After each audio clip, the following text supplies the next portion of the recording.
friends and family. Ni kuomba Mungu aweze kufariji mjane, afariji watoto, afariji familia, ili tunapopea ndugu yetu the final send off, Mungu amfariji wetu. I just want to read one verse ndio tuombe, ndio tuanze msafara kwenda Musocho. I want us to read in the book of Revelation 21. I just want to read from verse 4. Let me read verse 3 and 4. Let's pray as we read this verse. Mfalme Muumba wetu, tunaposoma hili neno lako liweze kutuletea faraja katika jina la Kristo na amini. Amen. Kitabu cha Revelation 21 verse 3 inasema, let me read kwa Kiswahili alafu nitakufsiri. And I heard a great voice out of heaven saying, Behold, the tabernacle of God is with men, and he will dwell with them, and he shall be his people, and God himself shall be with them, and be their God. Verse 4 ambao nataka kutia mkazo ni ya kwamba, and God shall wipe away all their tears from their eyes, and there shall be no more death, neither sorrow, nor crying, neither shall there be any more pain, for the former things have passed away. Amen. Mungu anatuahidi ya kwamba hivi karibuni Mungu atatuletea mbingu mpya na nchi mpya. Na Mungu atakapokuja atakaa pamoja nasi. Na tutamuita Muumba wetu, Mungu wetu, our Father. And I know right now this family have lost baba yao. Kuna baba mkubwa ambao tukimwalika katika hii familia atatuletea faraja. Na anasema ya kwamba atakapokuja kila chozi, kila every tear, machozi yoyote ambayo imemwagika leo na ile ambayo tutaendelea kulia, Mungu atafanya nini? Ataifuta. Hatutasikia uchungu, usuru, hatutakuwa na ugonjwa, maana hizi vitu zote pamoja na hiyo kifo ambayo inatusumbua itakuwa imefanya nini? So tunapotembea kuelekea Musocho, tunapotembea kuelekea nyumbani, tuamini ya kwamba tuko pamoja na Mungu. Ataendelea kutuongoza, ataendelea kutufariji, ataendelea kutia mjane nguvu, ataendelea kushughulikia watoto, maana hivi karibuni Mungu atafanya nini? Ataleta mbingu mpya. Wapenzi, tufarijiane. The best we can do for this family is kuombea. Tuwapatie faraja, let us support them. Mahali mnaona kuna jambo, just support them. Give this mjane a shoulder to lean on. Support her even as we go down. Mungu awe pamoja nasi. Nataka kuombe kwa wale ambao hawaja feel the body, they will be feel the body as we go. Tutaomba alafu jambo ndio tupatia mpangilio ya transport. Tusimame na kuomba.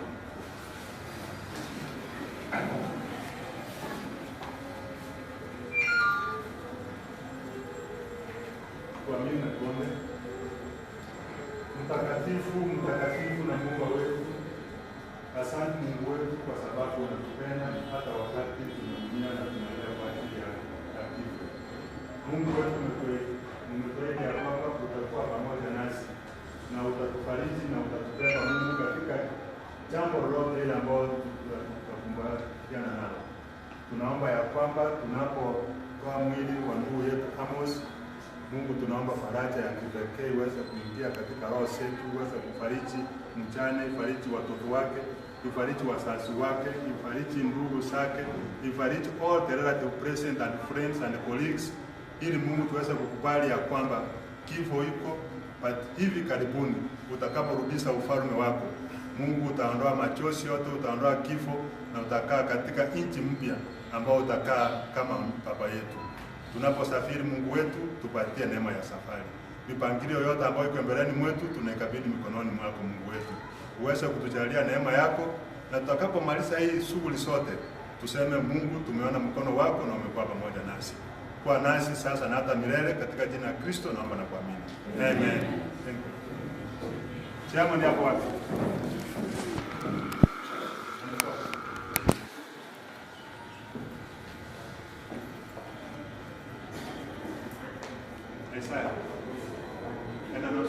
Tunataka kutoka hapa Chairman, please come give us direction.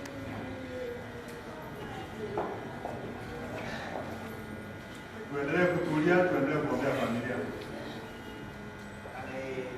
I have been updating kwa WhatsApp. Kutoka hapa tunaenda Mosocho. Those who are here and are willing to go to Mosocho, we can just go to Mosocho for the procession. Na hiyo inachukua almost an hour or two. Tukimaliza, we can join the rest. Na wengine wenye watungoja huko Kireni, ndio tuelekee nyumbani. So we can just take our vehicles, wale wenye wako na magari, tuende mpaka Mosocho, we can have a short summer as we had yesterday. Then tukimaliza ndio turudi, tuende the other side of the Pacific. Asante. If you have a space in your car, please give one person, give two person as your car. So what about I want to feel the body, we can just come as we go out.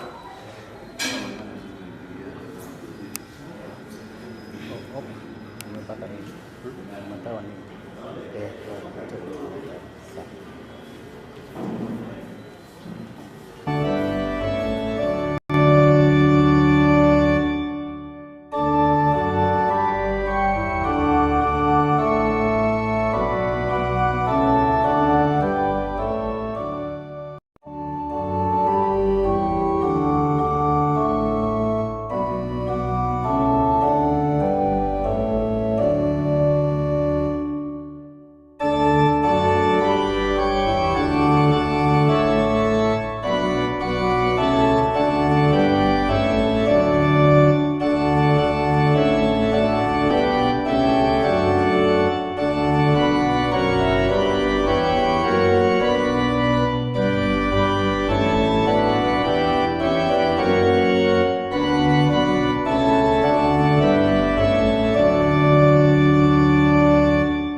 tumeshinda vita vya dunia. Shangwe na raha tele tukifika mbinguni, tukiwaona wapendwa walotuacha, tukisimuliwa hadithi ya ukombozi. Hakuna dhiki wala maombolezo, tutavisha mwili wa kutokufa. Mauti hayana nguvu kwetu. Shangwe na raha tele tukifika mbinguni, tukiwaona wapendwa walotuacha, tukisimuliwa hadithi ya ukombozi. Hakuna dhiki wala maombolezo, tutavisha mwili wa kutokufa.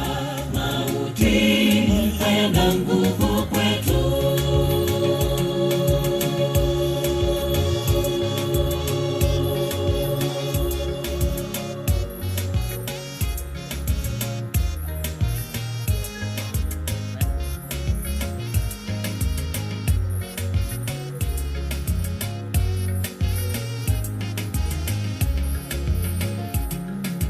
Wapendwa wanapokufa twahuzunika moyoni, lakini tumaini lipo kwetu.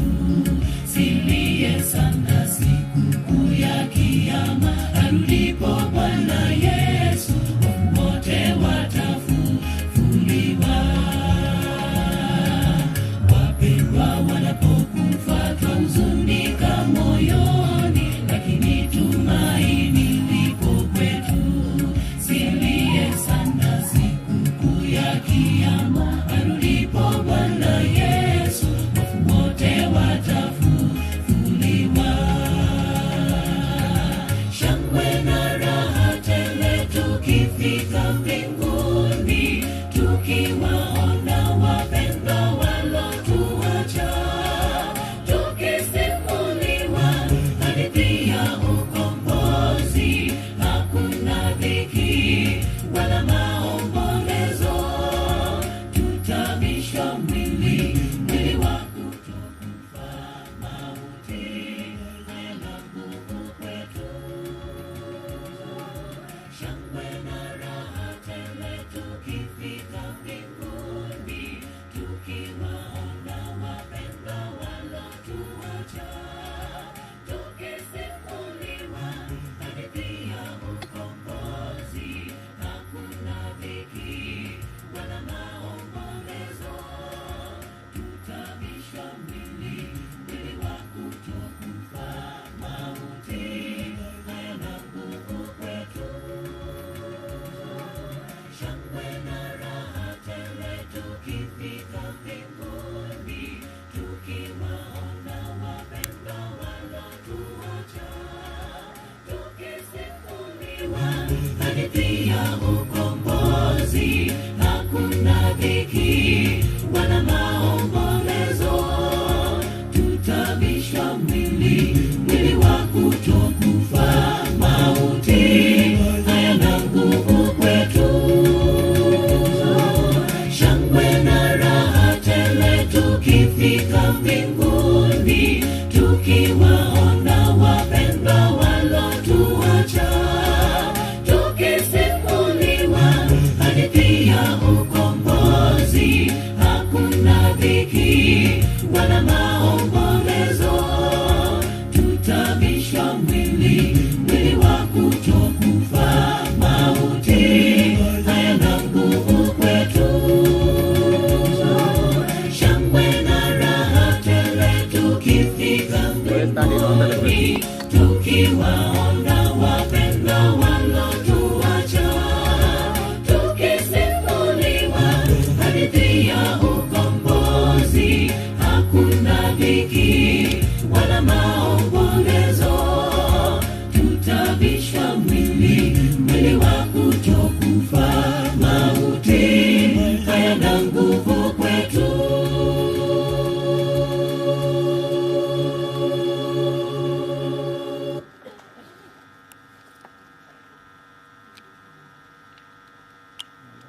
Nataka tuombe, alafu tutafungua mwili, alafu sisi zote tutapata nafasi ya kupita pale kwa mfiringo, kwa laini, alafu tuone mwili. Okay. Tutakapoomba, tukimaliza, watoto wataona mwili kwanza, kina mama wafuate, alafu wazee wamalize. Tuombe. Baba wetu na Mungu wetu, tunakushukuru. Asante kwa sababu tumeona uwepo wako katika mipangilio yote ambayo tumekuwa pamoja nayo. Na sasa Yesu, ndugu yetu the late Amos ameletwa katika mji ambayo amekuwa akikaa kwa muda mrefu.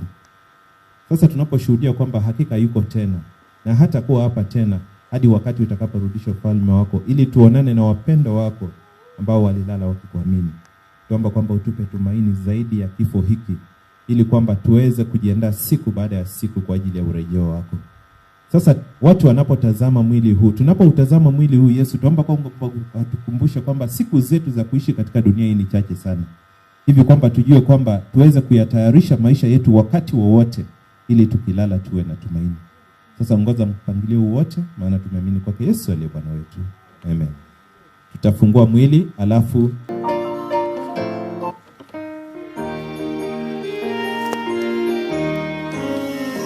Ogimobu ya mwene unaritorikawa unemigare mobe ane matukongo era yuri nagabelwa tutwe maberango era robe ane obange yesu gakorangila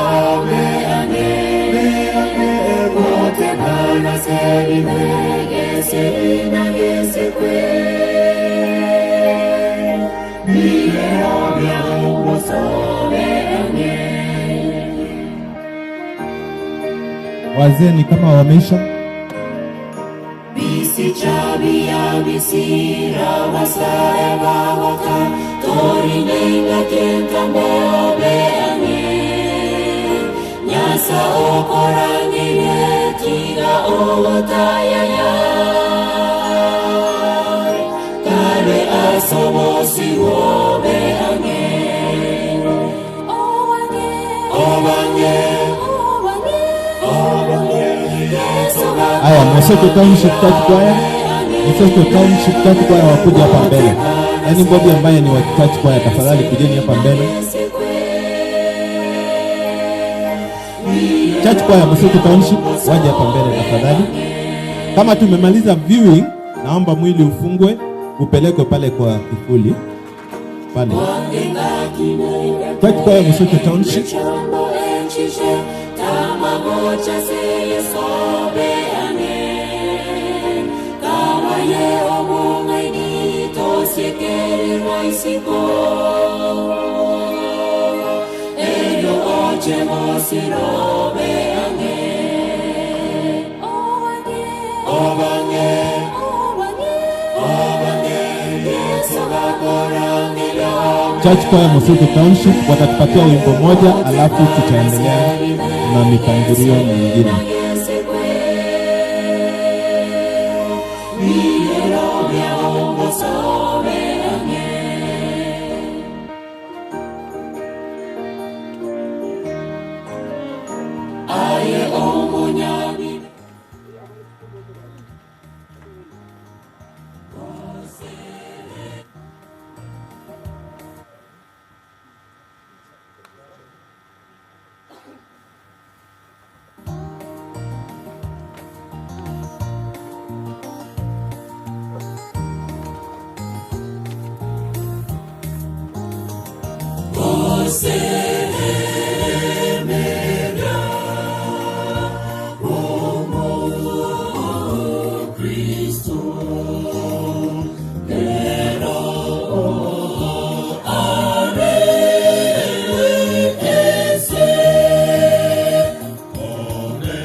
Asanti Mosocho Township Church Choir.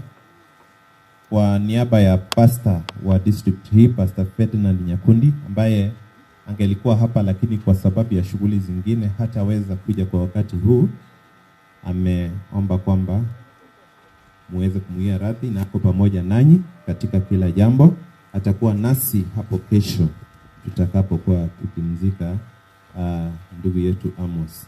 Sasa kwa wakati huu, kwa sababu katika mambo haya yote faraja pekee tunazopata ni kwake Yesu Kristo, naomba kwamba tumlete Elder John Nyamweya ambaye atatupatia neno la faraja ili tuweze kuendelea. Elder John, karibu.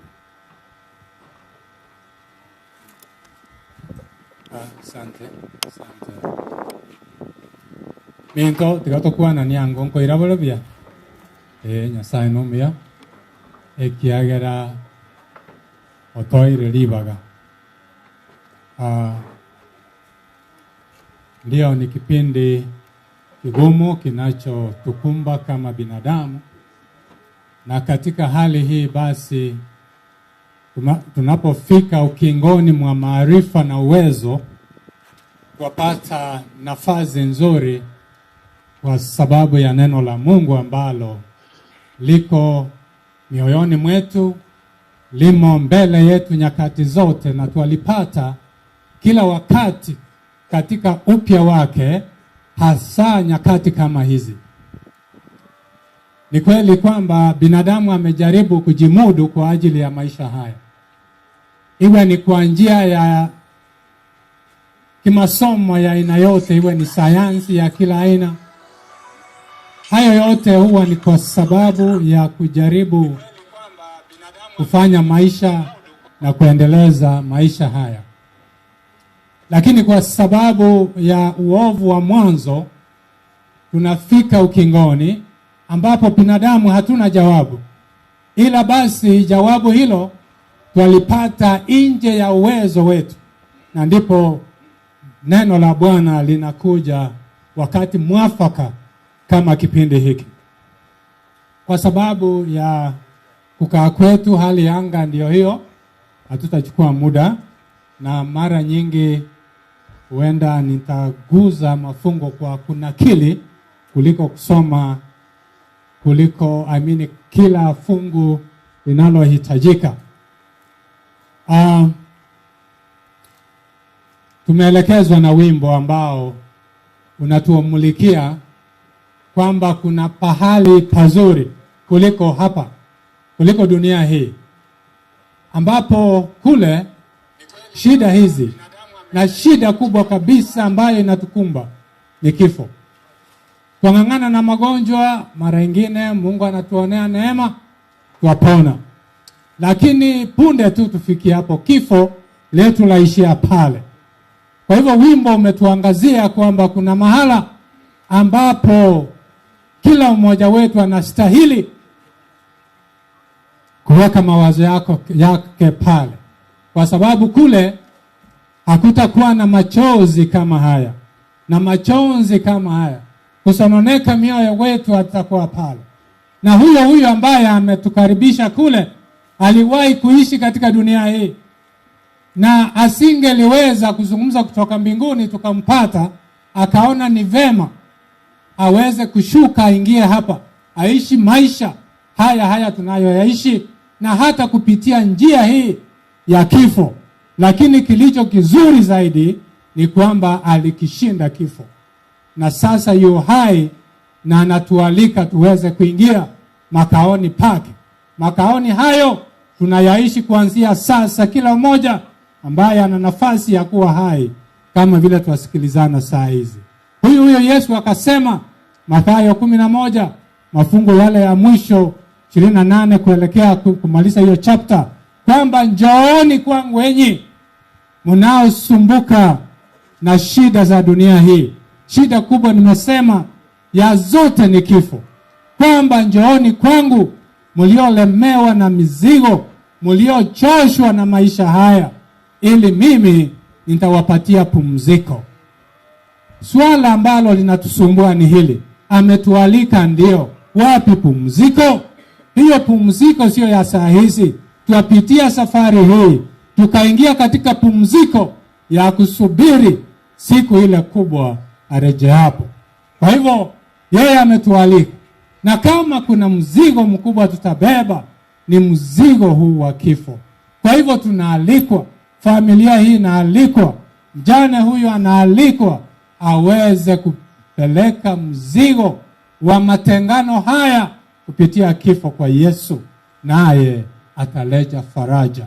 Faraja yake ni ya kutumulikia mazuri ambayo yanatusubiria.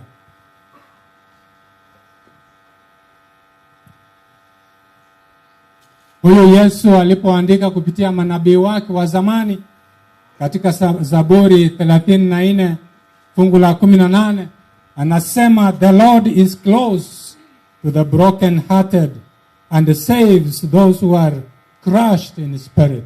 Tena nyundo inayovunja mioyo yetu ni nyundo ya kifo. Yesu anatualika na kutuhakikishia kwamba yu karibu sana wakati kama huu. Tunapokumbuka kipindi kile akiwa dunia, kulingana na maandiko, alipoingia katika ile boma ya Martha na Maria kwa sababu ya ndugu yake Lazaro, alitudhihirishia wazi vile anahisi kupitia kwa janga hili, kwamba hata baada ya kujua muda mfupi mbele angemfufua Lazaro, bado aliguswa kwa machozi ya wapendo wao. Hata yeye akadondosha machozi. Yesu mwenyewe, huyu Yesu hayuko mbali na familia hii. Huyu Yesu ako karibu na mayatima hawa, anadondosha machozi yake, lakini ndani ya hayo machozi kuna ushindi mkubwa. Na hilo inatuelekeza katika mtumishi wake Paulo, kwamba licha ya shida tunazokumbana nazo, tusije kwa vyovyote vile tukatengana na huyu Yesu. Warumi 8 pale mafungu ya 38 39, Paulo anatuambia hamuna lolote la stahili kututenganisha na upendo wa Mungu wetu ambao wameinvest ndani ya Yesu Kristo. Hamuna lolote. Ninajua kuna maswali mengi yanaulizwa kipindi kama hiki. Mbona leo? Mbona huyu? Mbona mimi? Mbona huku tuona? Lakini ukweli ni huu. Mungu ayafahamu yote, na ndio sababu akamtoa Yesu. Twahimizwa leo hii kifo kama hiki na shida zingine sisije sikatutenganisha na nani? Na Yesu wetu. Kwa sababu kuna mengi na mazuri yako mbele yetu. Alafu tunapoendelea kulia hivi, hatuchaachwa katika upweke na kutofahamu. Huyo Paulo ametuandikia Wakorintho wa kwanza 15. The entire chapter talks about death and the victory over death. Anaanzia Yesu mwenyewe vile alikufa akashinda. Alafu kule chini anatuzungumzia sisi ambao twalala, kila mtu na wakati wake. Kwamba kuna wakati waja ambapo hii mili tulivikwa kwa sababu ya dhambi itakuwa ya kubadilishwa. Na baada ya kubadilishwa kutoka kufa hadi kutokufa, kutoka kuoza hadi kutooza, kutoka kifo hadi maisha yasiyoishi. Kipindi hicho, wapendwa, kiko mbele yetu na ni ahadi iliyo hai, kwa sababu Yesu ameshinda mauti. Bila shaka katika hali hii, mioyo kusononeka, machozi kutiririka, Paulo anatuambia tena katika vilio hivi, katika kusononeka huku, tusije basi tukafanya hayo kama tusio na tumaini. Wengine walia pasipo na tumaini, kwa sababu wanasema mwisho wa safari ndio huu. Lakini tulio katika imani tunajua hapa sio mwisho, ila hii ni usingizi wa subira, kungojea tarumbeta kuu, mwana wa ndugu yetu Yesu aliyeshinda mauti kurejea, na waliolala katika imani, ambapo Amosi alikuwa, sababu historia ya familia ni ya imani.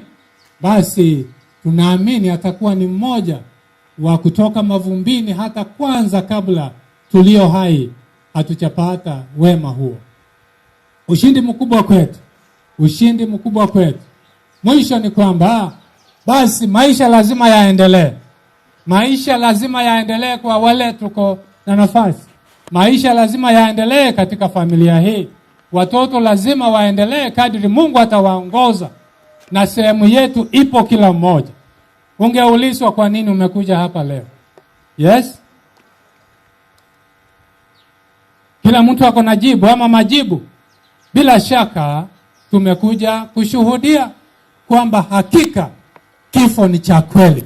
Unapoangalia lile sanduku, angalia picha ya matumaini iliyo hapa. Macho yanayoangazia umbali wa hekima ya binadamu. Lakini maisha haya yamekatika. What practical lessons are you getting from this? Na hii sio mara ya kwanza tumehudhuria mazishi mengi. Na ni kweli tunakubaliana kwamba kila mmoja wetu atakufa. Lakini tena ukijirejelea unaona kwamba sio wewe ni mwingine.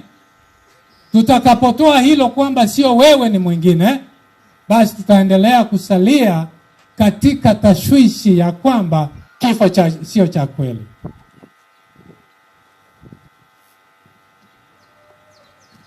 So maisha yanapoendelea, tufanye nini sisi?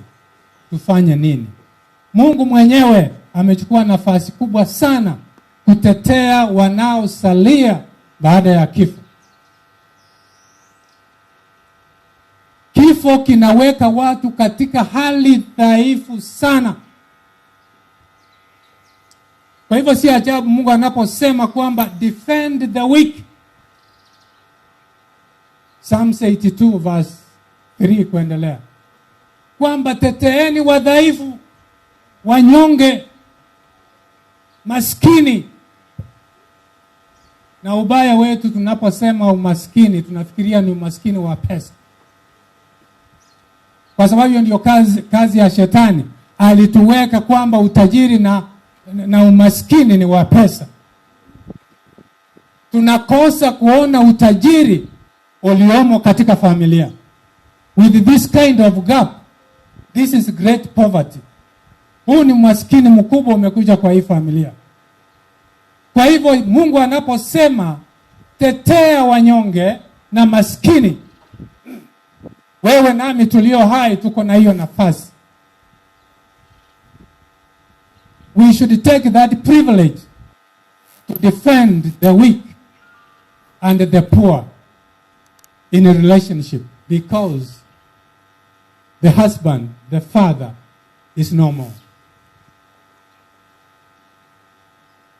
Give justice to the weak and the fatherless. Maintain the rights of the afflicted, the destitute. Rescue the weak and the needy. Deliver them from the hand of the wicked. Tunaishi katika uovu mpaka mambo unayoyaona yanayofuatilia shida kama hii. Yaani mpaka unashindwa ni utu ama ni nini. Binadamu anageuka kuwa kitu kingine. Kama unadondosha machozi kwa sababu ya kupumzika kwa Amos, kila wema ulio ndani mwako, you invest in this family.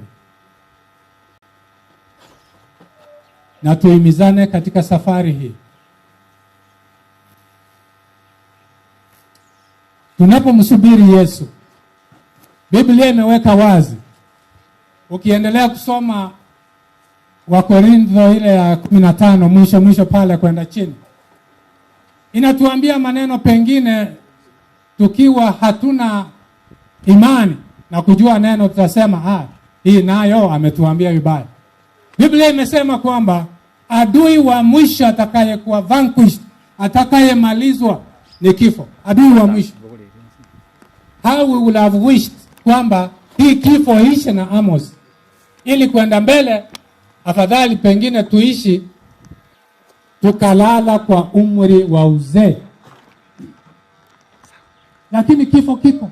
Na Biblia imeweka wazi kwamba kifo ni adui wa mwisho kumalizwa katika dunia hii. So, what does it mean? Prepare. Nijitayarishe. Changu chacha, chako chacha. Vile mtumishi wa Mungu Isaya alipoenda kwa Hezekia na kumwambia Hezekia, umegonjeka ndio, umejaribu kujimudu kwa madawa na vyote vilivyokuwa sayansi ya binadamu ile nilianza kusema, lakini ikashindikana. Mungu akamhakikishia kwamba kwa huu ugonjwa utakufa. Kwa hivyo jitayarishe kwa ajili ya kifo hii. That was the greatest sermon ever to be given. But if it ever came to us, nafikiri tutaona huyu ametuonea. Hakuna kitu kizuri nijiandae kwa kifo kama mfalme Hezekia alipoambiwa. Wajua Biblia inatuambia Hezekia akamgeukia Mungu, akamulilia, akamkumbusha yale amefanya mazuri. Sijui tukipewa nafasi mawili matatu mazuri unaweza sema kwa Mungu ili akupatie nafasi nyingine ni gani? Tunaishi tu kwa neema.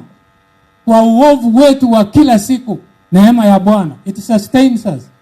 Lakini Hezekia alikumbusha Mungu, kumbuka nimefanya hiki, mambo ya ibada nimerekebisha kanisani, miungu nimejaribu kumaliza, mambo mazuri. Singependa kufa. Akampatia miaka 15. Ile miaka 15 ni dakika moja, ni siku moja yako na yangu. Kila siku Mungu ametupatia. Unaifanyia nini? Unaifanyia nini? Kwa hivyo ni ombi letu kwamba tunapoendelea katika safari ya mwisho ambayo ndio chungu zaidi. Habari ilikuja ndio mioyo ikasononeka. Katikati hapa hali imekuwa hivyo juu chini. But now we are in the last segment of this journey, the most painful, hii ya mwisho. Kwa hivyo tufarajiane, tulie kama watu tulio na tumaini, tukimtarajia Bwana yetu kuja, kwa sababu tayari mauti yameshindwa. Na Mungu ametubariki, Mungu atubariki na atuongoze tunapoingia sehemu ya pili ya safari hata pande ya juu kwa ajili ya kumlaza ndugu yetu hiyo kesho. Ningependa kuomba basi tuweze kusimama, tuweze kuomba kwa ajili ya kumaliza kitengo hicho, alafu tuelekezwe kipi kitafuata. Tuweza. Baba Mungu wetu ishie milele, mchana huu jua ndilo hili umetubariki nalo. Letu ni kunyenyekea mbele zako, tulete sifa, tulete shukrani kwa sababu unatupenda. Upendo wako haujawahi kukomaa hata ndani ya shida kubwa kama kifo.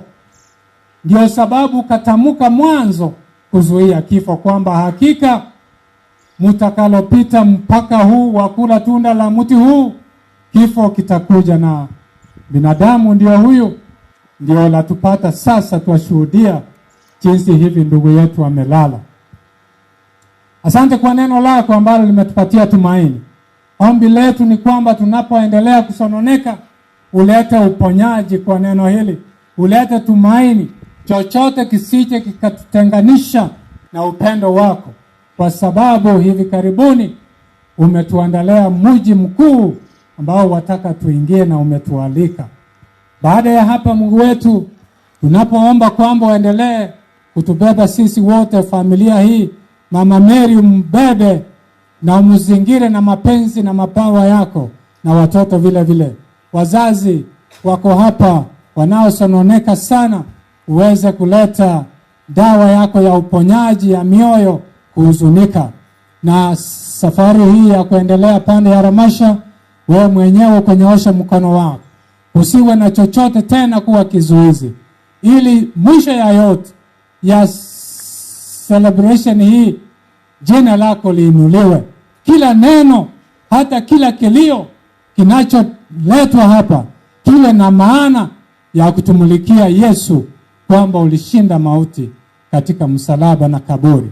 Ombi letu kupitia Kristo aliye Bwana wetu. Amen.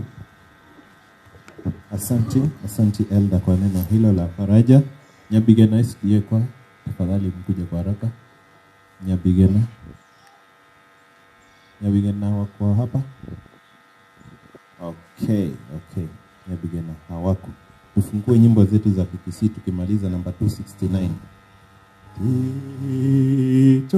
Titorina omenyo. Tuimbe pamoja. Titorina omenyo mocheto riaiga tore miwa singane poganyo moche ogocha poganyo moche ogocha titorina ogomenyo torigyo moche orache Zayoni kayo monene okomeka miaka yonsi okomeka miaka yonsi obomenyo bomorembe batoriwa batimoke onye na bate chimbaba koiruru kanarenge ingiruru timoke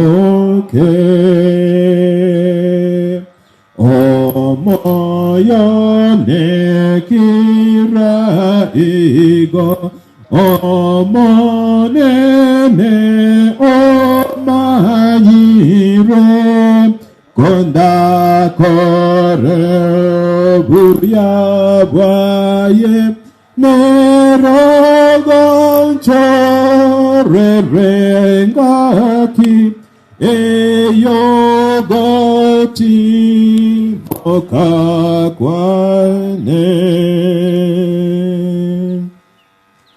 I like the last stanza. The last stanza gote bana omoyo ne kiraigo.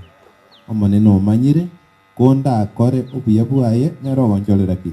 Engaki yogo timoka kwane. Igo ta akore obuyabuaye nerogo cholera. Ngogo cholera. Igo.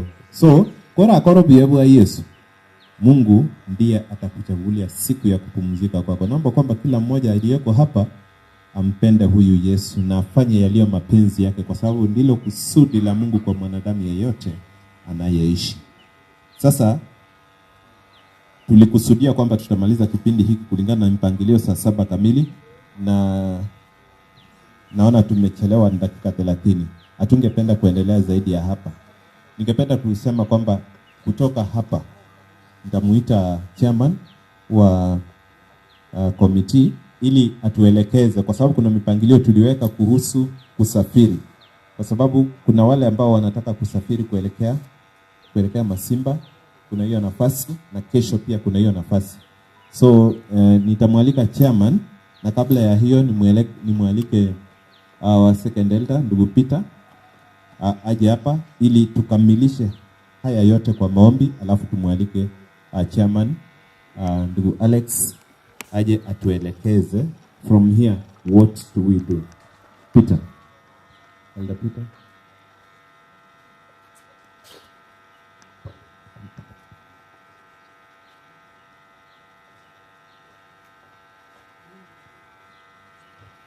Naomba kwamba tuweze kufunga macho ili tuweze kupata ombi. Muumbaji, mfalme, Papa Mungu, tunakushukuru kwa wema wako. Asante kwa ulinzi wako, umekuwa nasi, umeturunda, umetutunza mpaka umetufikisha wakati huu. Asante kwa nafasi ambayo umetupatia kuishi na ndugu yetu Amos. Nami asante kwa vile umeona kwamba ni vyema aweze kupumzika kutoka maisha ya dunia hii. Familia yake tuweka mikononi mwako, uweze kuilinda, uweze kuitunza, kwa sababu wewe watuahidi kwamba wajane na mayatima ni wako, na yeyote atakayewagusa ni kama agusa mbone la jicho lako. Baba, tunakuomba kwamba uweze kutimiza hayo, na safari ya mwisho inapoanza wakati huu, tunakuomba kiongozi wetu utufanikishe mpaka tufike, na ifike hapo kesho Papa, ambaye ni mwisho wa sherehe ya ndugu yetu Amos kuonekana katika ulimwengu huu wa dhambi. Tunakuomba uweze kutupa utulivu na uweze kutupa amani, na tunaposafiri, tunapotumia vyombo ambavyo vimetengenezwa na mikono na akili ya mwanadamu asiye mkamilifu, tunakuomba ukamilifu wako uweze kuwa katika vyombo hivyo, ili tunaposafiri tusafiri kwa wema wako. Na Papa, kwa wale ambao wataenda kupata nafasi kutoa neno la faraja, uweze kuwatumia Roho Mtakatifu uweze kuingia ndani yao, na uweze kuwaonyesha yaliyo mapenzi yako, ili wanapoyanena wayanene kulingana na utakatifu wako, na yanapoingia katika mawazo ya wale ambao watakaoyasikia yaweze kuwageuza maisha yao, ili waweze kuishi sawa sawa na mapenzi yako. Wewe watuahidi kwamba neno lako ambalo limeandikwa kwa ajili ya walio hai, tunapolisoma Papa, iweze kuingia maishani mwetu, tuweze kutayarisha maisha yetu tungali hai, tuweze kujenga na kutengeneza uhusiano wetu tungali hai. Hapa tunakuomba wewe pamoja nasi, na yote ambayo yatakayofuata aweze kuenenda sawa sawa na utukufu wako. Wewe pamoja nasi, kwani tumeomba tukiamini kupitia kwa jina la Yesu aliye mwokozi wetu. Amen. Thank you. Ndugu Alex anapokuja, mazishi yatakuwa hapo kesho kule Masimba, na sisi wote tunashiriki kule. Kwa sababu kutakuwa na introduction kesho, ningeomba familia, the nuclear family, wasimame tu wa wave. That is ya Matundura wote bali wamekaa. Wasimama. Mwaka matundurane familia ya yonsi. Pateni nene. Wengine labda hawajui, huyo ndio mzee baba ya familia yake, sijui wengine wako wapi. Kwa sababu kesho mtakuwa na nafasi na tutakuwa na introduction, sisi wote tutakuwa mpungie wengine wote mikono. Tutakuwa na introduction saa hizi, ni kwa sababu hiyo ndio familia. Naomba kwamba ndugu Alex utupatie the last words kuhusu vile tutasafiri sasa na vile tutasafiri kesho.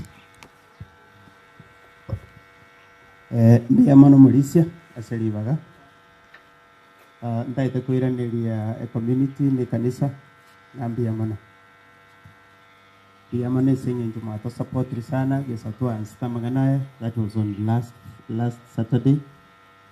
You've powerfully supported us. We don't take that for granted. We are very humbled for that gesture, and we just pray that the last one day remaining, you continue supporting us. We met yesterday and we agreed that after this short sermon, we are supposed to join the procession to Masimba. That is our home. So join your musafara. Abandi mbaga tuganyete kireri gari. Togende mpaka Sakuru ku Masimba, Mokorogoino village. That is where we'll hold our funeral service tomorrow. All of you are welcome to join us, the church, the community, friends, relatives. We just pray that you come, share with us, join us in giving Amos a befitting send-off. We really appreciate for all that you've done to us.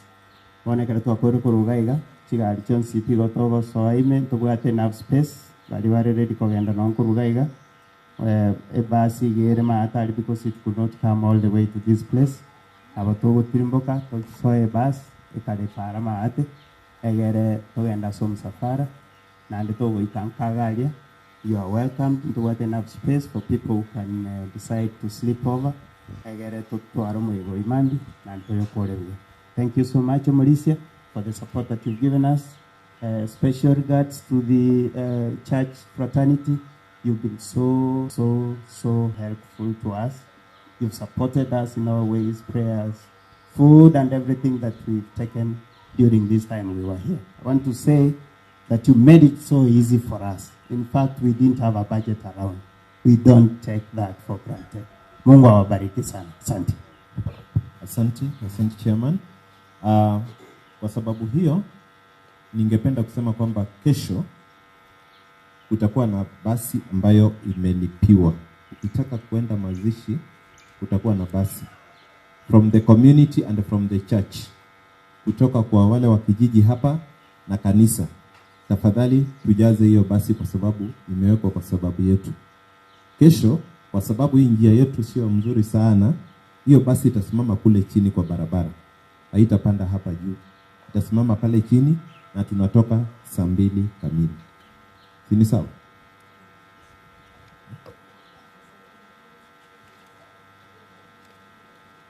Tunatoka saa 2 kamili.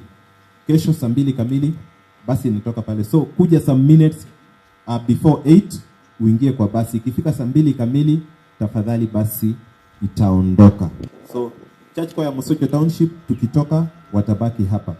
Wengine wote tutaingia kwa magari jinsi chama amesema, alafu tutasafiri kuelekea. Ningependa kiongozi wa kijiji ya Kenyoreke ondewe mugambio ndora ga aichate bia bantu baye na bawo tese basi mambie gere to sala.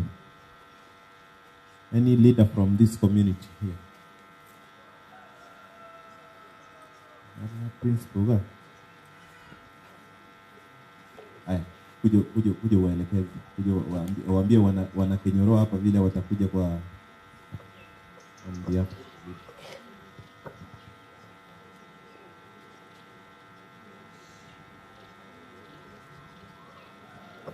Igamba kwani bwairire buya sanga bwairire. Na etora sama beti gamba kwani sama lieta George Nyandusi.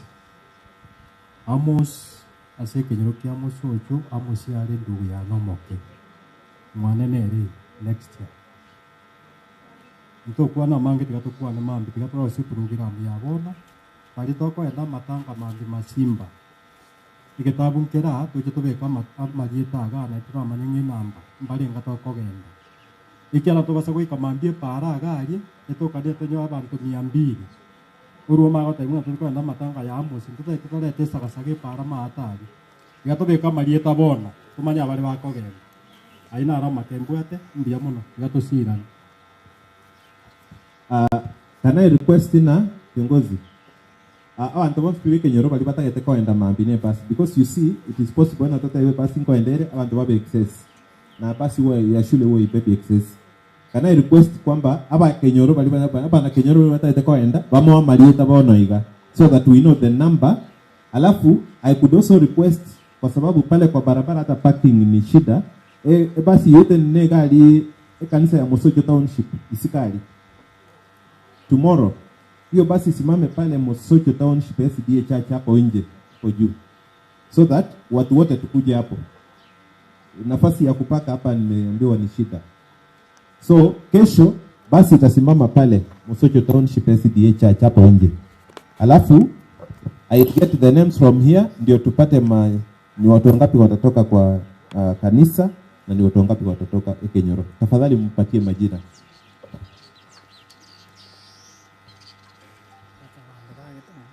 Na kwa sababu hiyo kanisa yote ya township mtasonga hapa dakika moja tu ndio tuingie kwa magari wale tunaenda.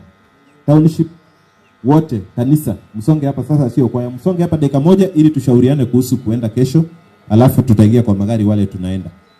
Tusimame kwa maombi. Mungu aweze kuwabariki. Asante kwa uvumilivu wenu. Tutafanya ombi la mwisho alafu tuweze kumalizia hapo. And Elder Francis.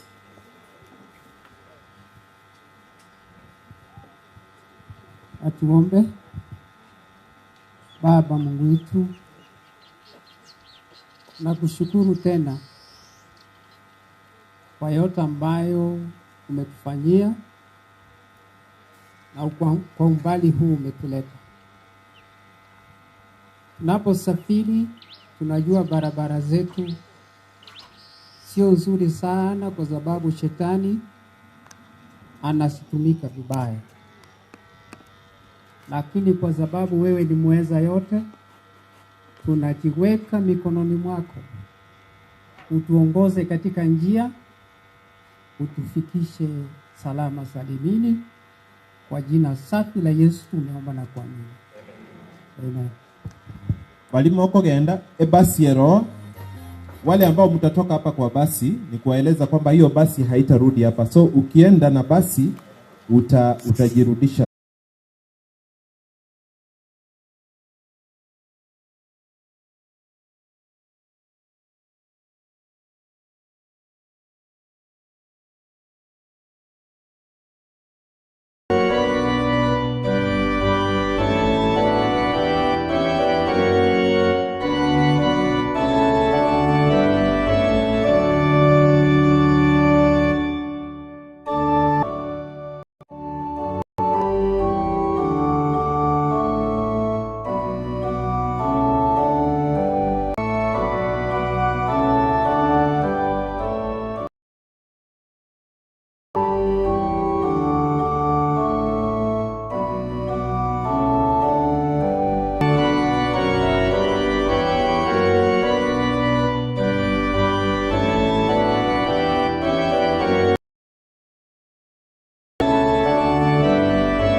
Para começar a esquentar o plástico, siga.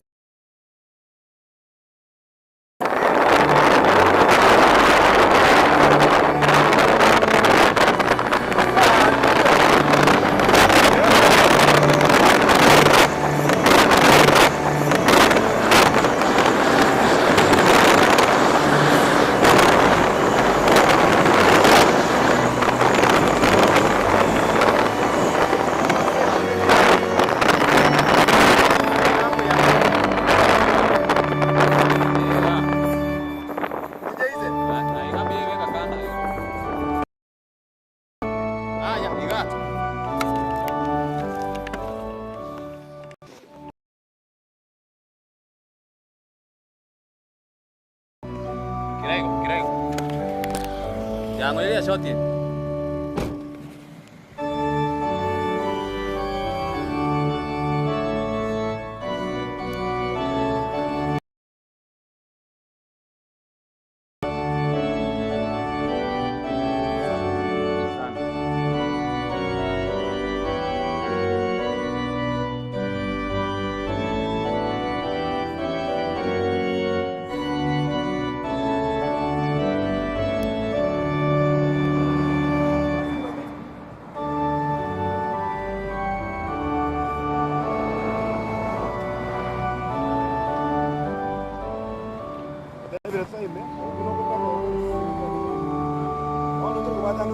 Sawa.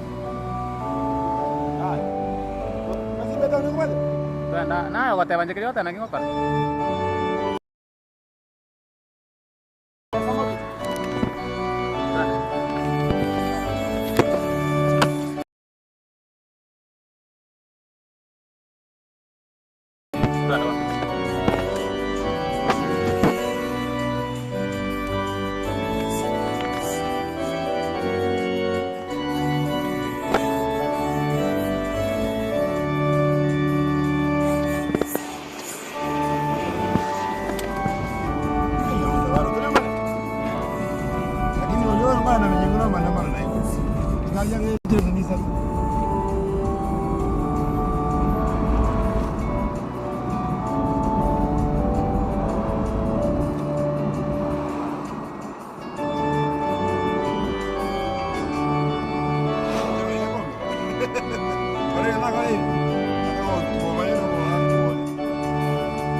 Gali yo mobere ere mutumo. Aba mier.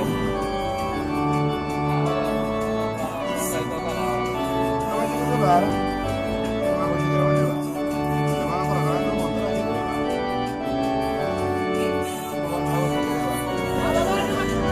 Vamos si queremos. No, ni va a tener. Va si queremos. Es que doña ahora eso tiene más. No, no va si va.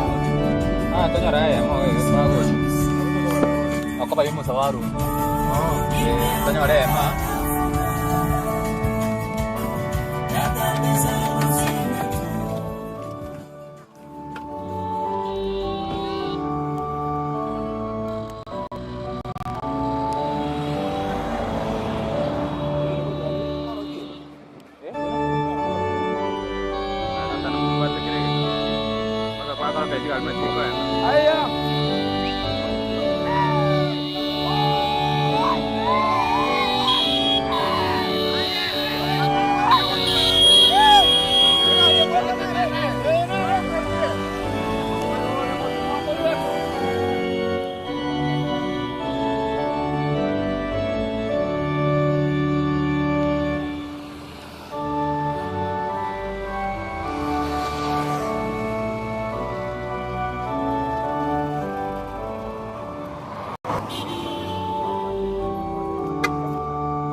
Bari uwanja, batu tuko hawa mtetezi.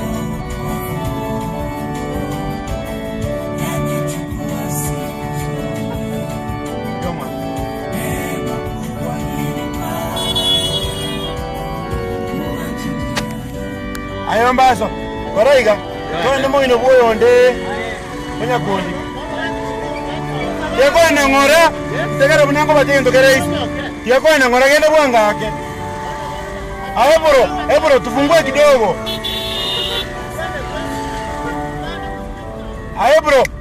Ebro, tufungue kidogo. Fungua kidogo. Fungua tu kidogo. Nenda yake motu tosike motu. Tosike motu wakio mwaka.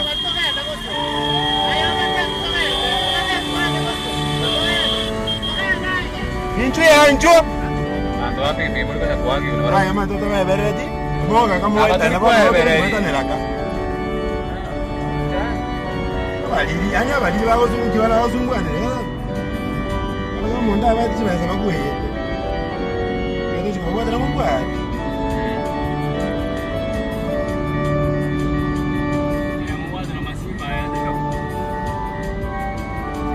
Oh. Sawa. Simba senta. Ndio problem. Ese senda alimuino. Made ndede we birenga do konya. No jono no mwana masini. Oko mategera. Aro ni mana ba hote ni sawale ni. Sawale ni bila wisi hote ale. Ina tu sawale no bosi. Ela de Alex. Mas oite kama hote. Ni mama ida mwa. Carioca.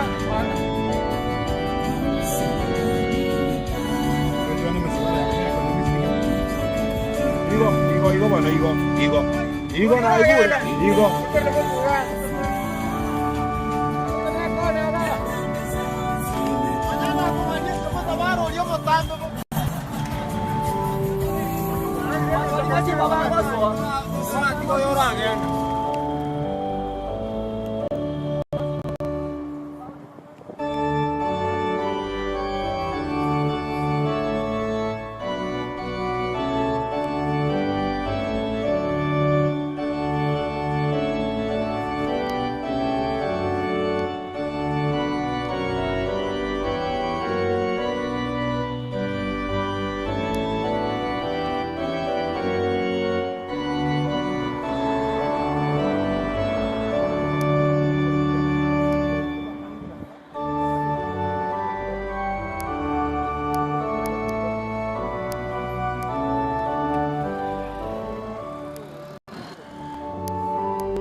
sabaro ane kali.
Ya tu tadi kan akhirnya bukti movement ya, mau mulai kali, lah tadi kali. Ya tu ini tadi bukan ada sampai sepuluh menit.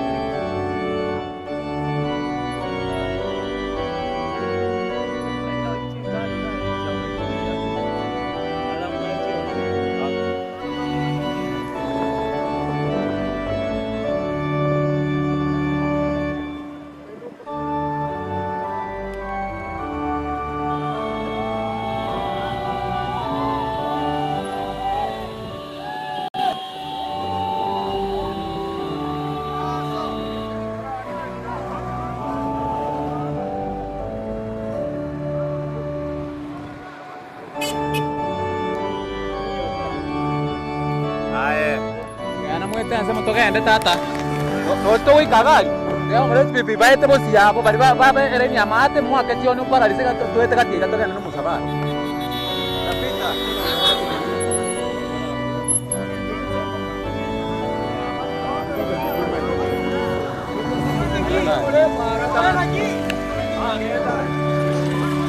Ah, itu harus juga. Are grekano to.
Saya minta kira.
Simeon, enjoy.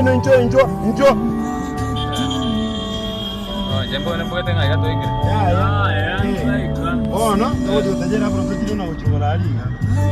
Kire ba ujira ngora ngora te ba zumbwana no che ba bro kiriali. Basi kiruma. Wa ko te ba igore. Ne kwende gato nya wiki ne kwende musawara. Ani akiba zumbwana. Mbona chize saa ngapi? Mahali kwa chize. Shua, saa 11.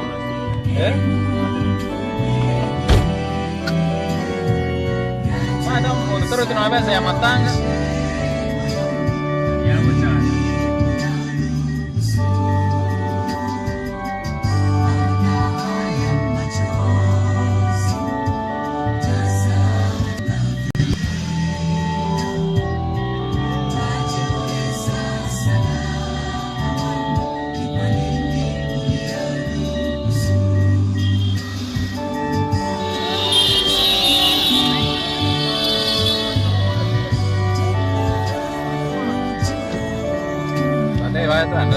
Saa 11.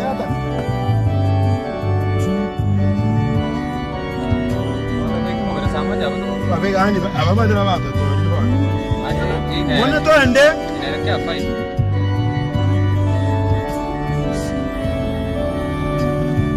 Maite toko bagereza abatonya cyo tuzumba bari. Toko batanganira. Toko bagereza abatonya gato. Omura abansumbuira abayi nobobe. Ate banguze bayitana. Bate gake bayigore ay monene. Aisaye gwake simya ko te muyigore njera gaki. Aye, Isaya ko te muyigore njera. Igore njera mituke bana mawakora.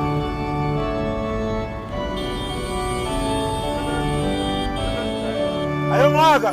Aye. Aye mwaka. Twende.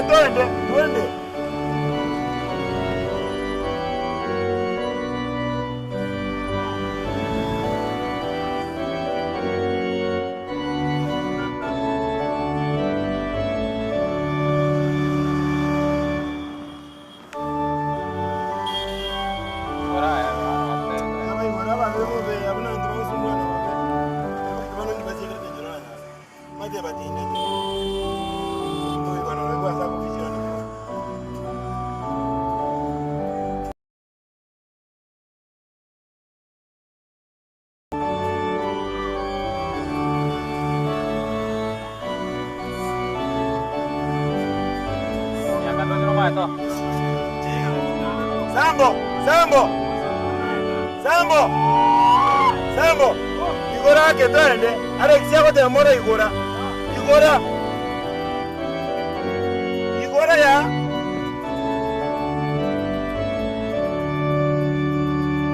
Aya igora twende.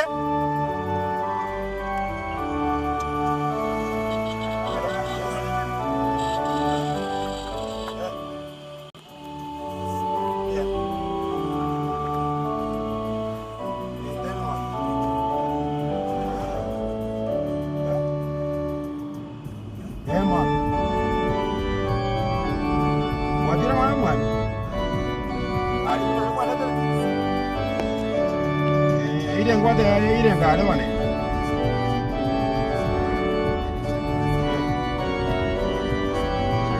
Koko temerande como isio.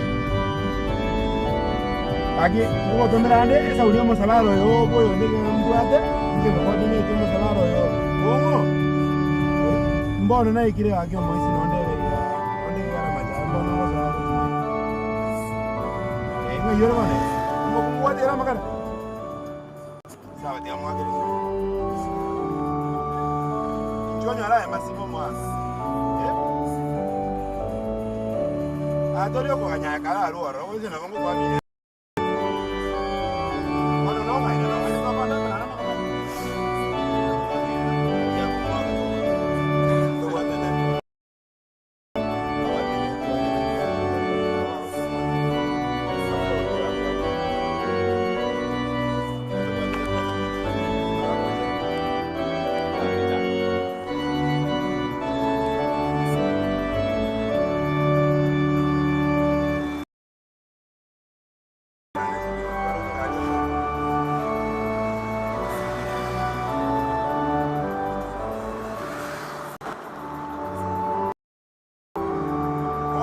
bako tena bare kule ali kutole break ko baita ko ni ko bana ko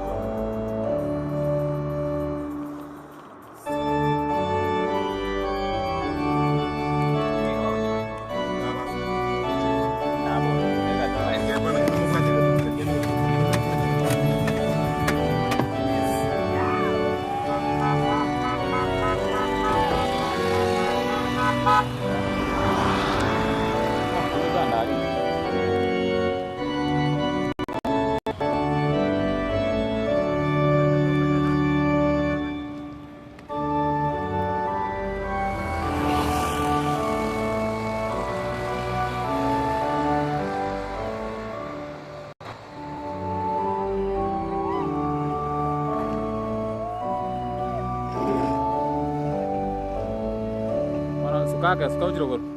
Data korut itu tinggal di mobil.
Tanda. Arti. Abane sabo ko baage. Ba ako to tangan na bakora.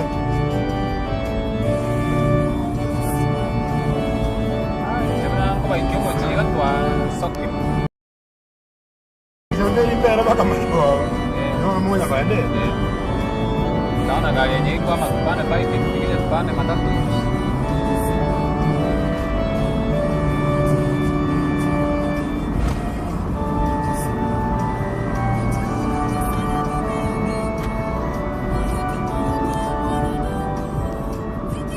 Así acaban de dar muy bonito, ¿no? Y que digas, ya van a sé yo con bien.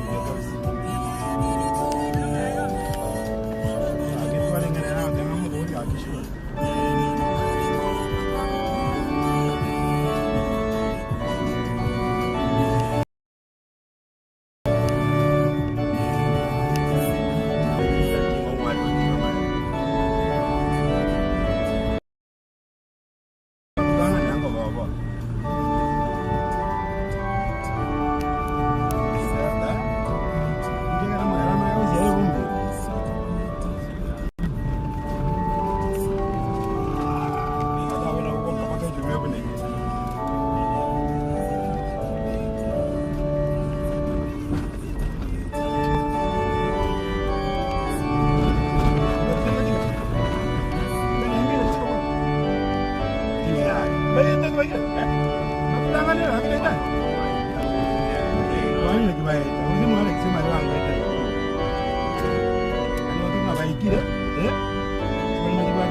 iliorio egento bagenda chindege baibwate ebasi yadi magana yo ikataiwa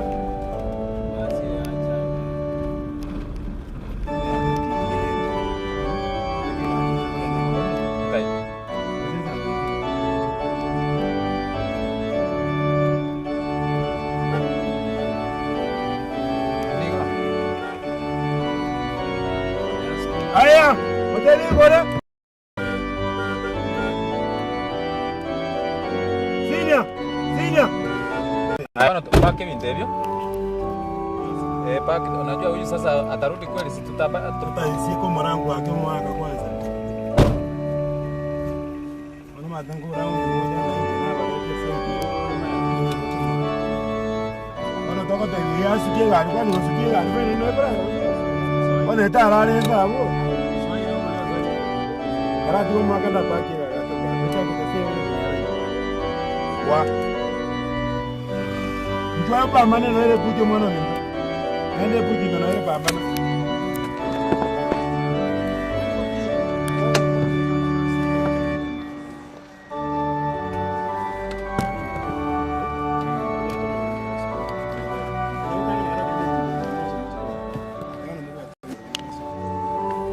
we make it kwenda nani ukoja ni miaka ndio bora kana ndio kukusumbua baba tukienda tunaenda na yangu kwa nini ndio mwaka bitika sawa Kaya ka to ke to ila tu mote bia chata tu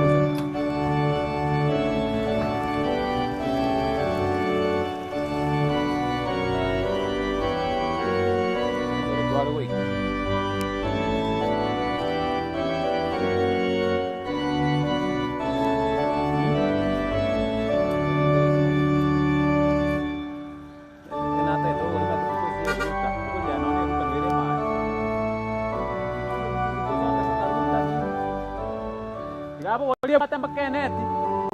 Golia tena nyameko golia.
ya mama.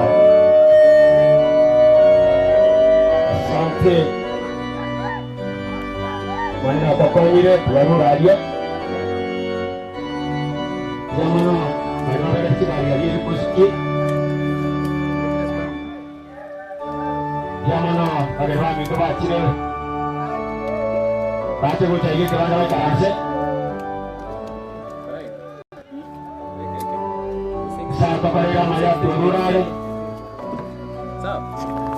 Hoy quiero vía, a ver en televisión. Mano ito soy de acá.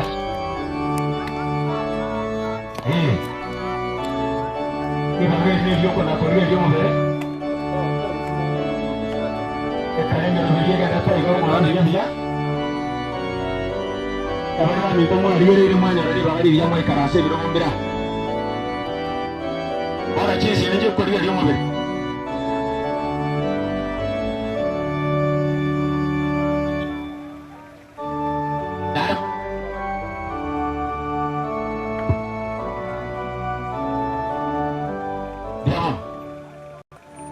Jika soka bari bapa de tiar bari daro di bagi di tiara.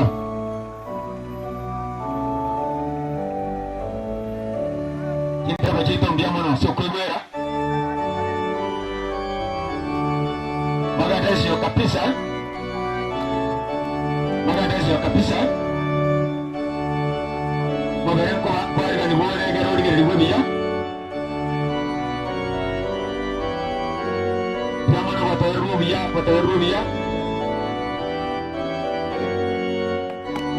Hari semua mereka kin.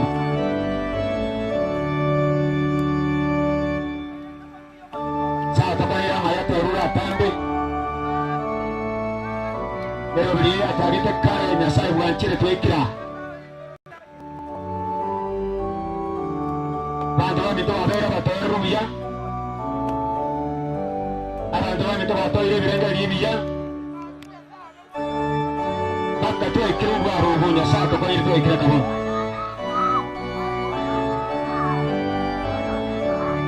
Yamano, moderno royo. Dari baku hari kan ibu kita bantir ini dia.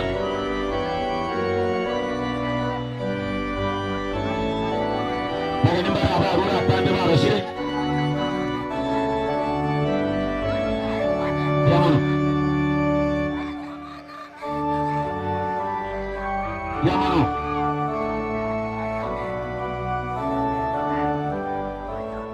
Yamano. Yamano kabisa. Ya hari sini dicinggi ya mana orang minta aku dia mana?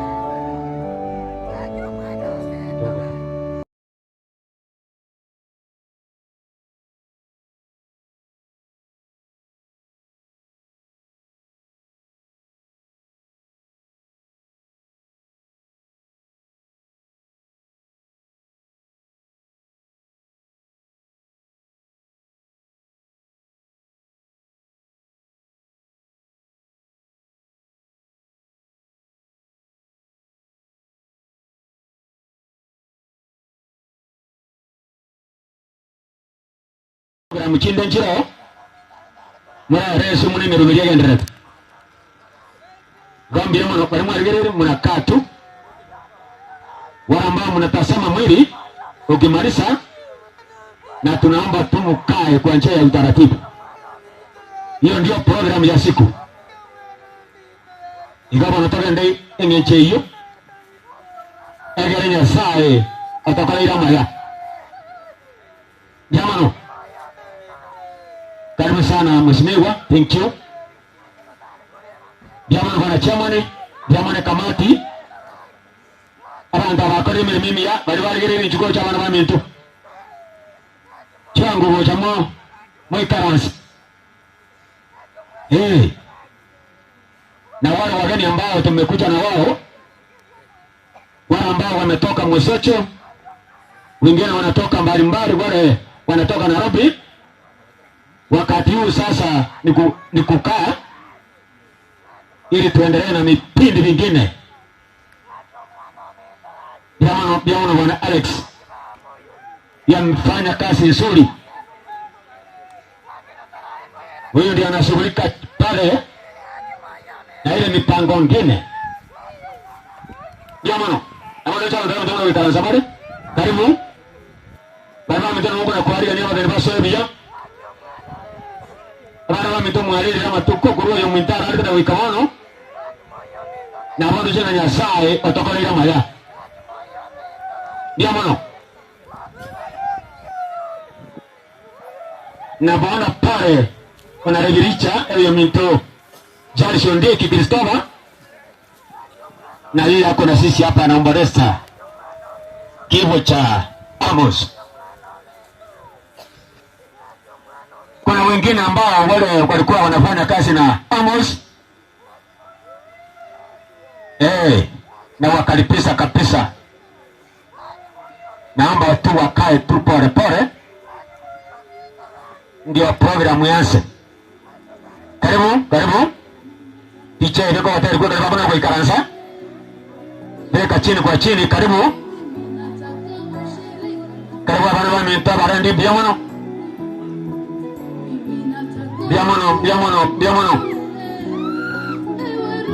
Namuona pale coordinator, thank you so much, God bless you. Namuona treasurer wetu wale ambao wanashughulika hapa sana kwa mpango ya Amos inaenda kwa njia ya utaratibu. Jamano, karibu kwa ndange mwana ndio kama chairman. Na ndio chobana na chairman ni toba karibu mimi ya mwana Alex na Charles Mbecho Tuli. Ndio tena na noma tena ndio ringi na ibu wa chairman. Abantu bamito mwatega singia mwato hororo bya. Yande mbia mwana singi joma ikira. Mwana Isaya, karibu sana daktari. Thank you. Bana bamito mbia mwana. Bali mwali ile ya hakika amaranchi. Mero benenera imende tabategu.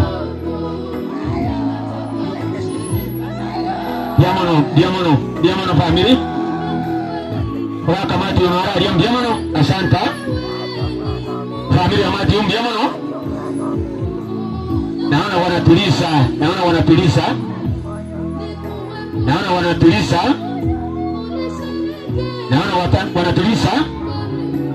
Maria watu mtoa ndio ndio mberebia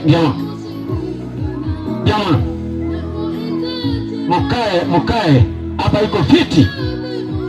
Nataka bila mmoja akae. Karibu hapa na wamento. Thank you.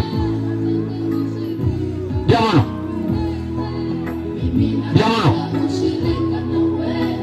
Bali mwali gari ya tuata kama mwe karansa bia sena gaya.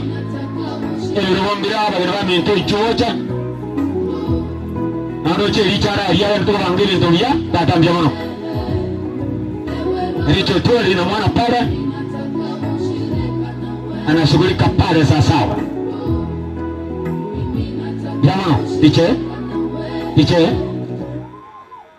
Pasi nita kitapera ni ke pasa sauti wichaza majaman. Na vanta kitapera muna tuwa rigeri ya rimia. Tukae.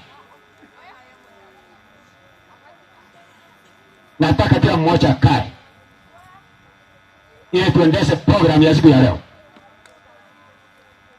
Bwana chairman. Na kumisiria kwa kiongozi wa pera. Na basa wirama ya General wa Matthew na ndio niko na lengo mo vice chairman we program hii. Karibu.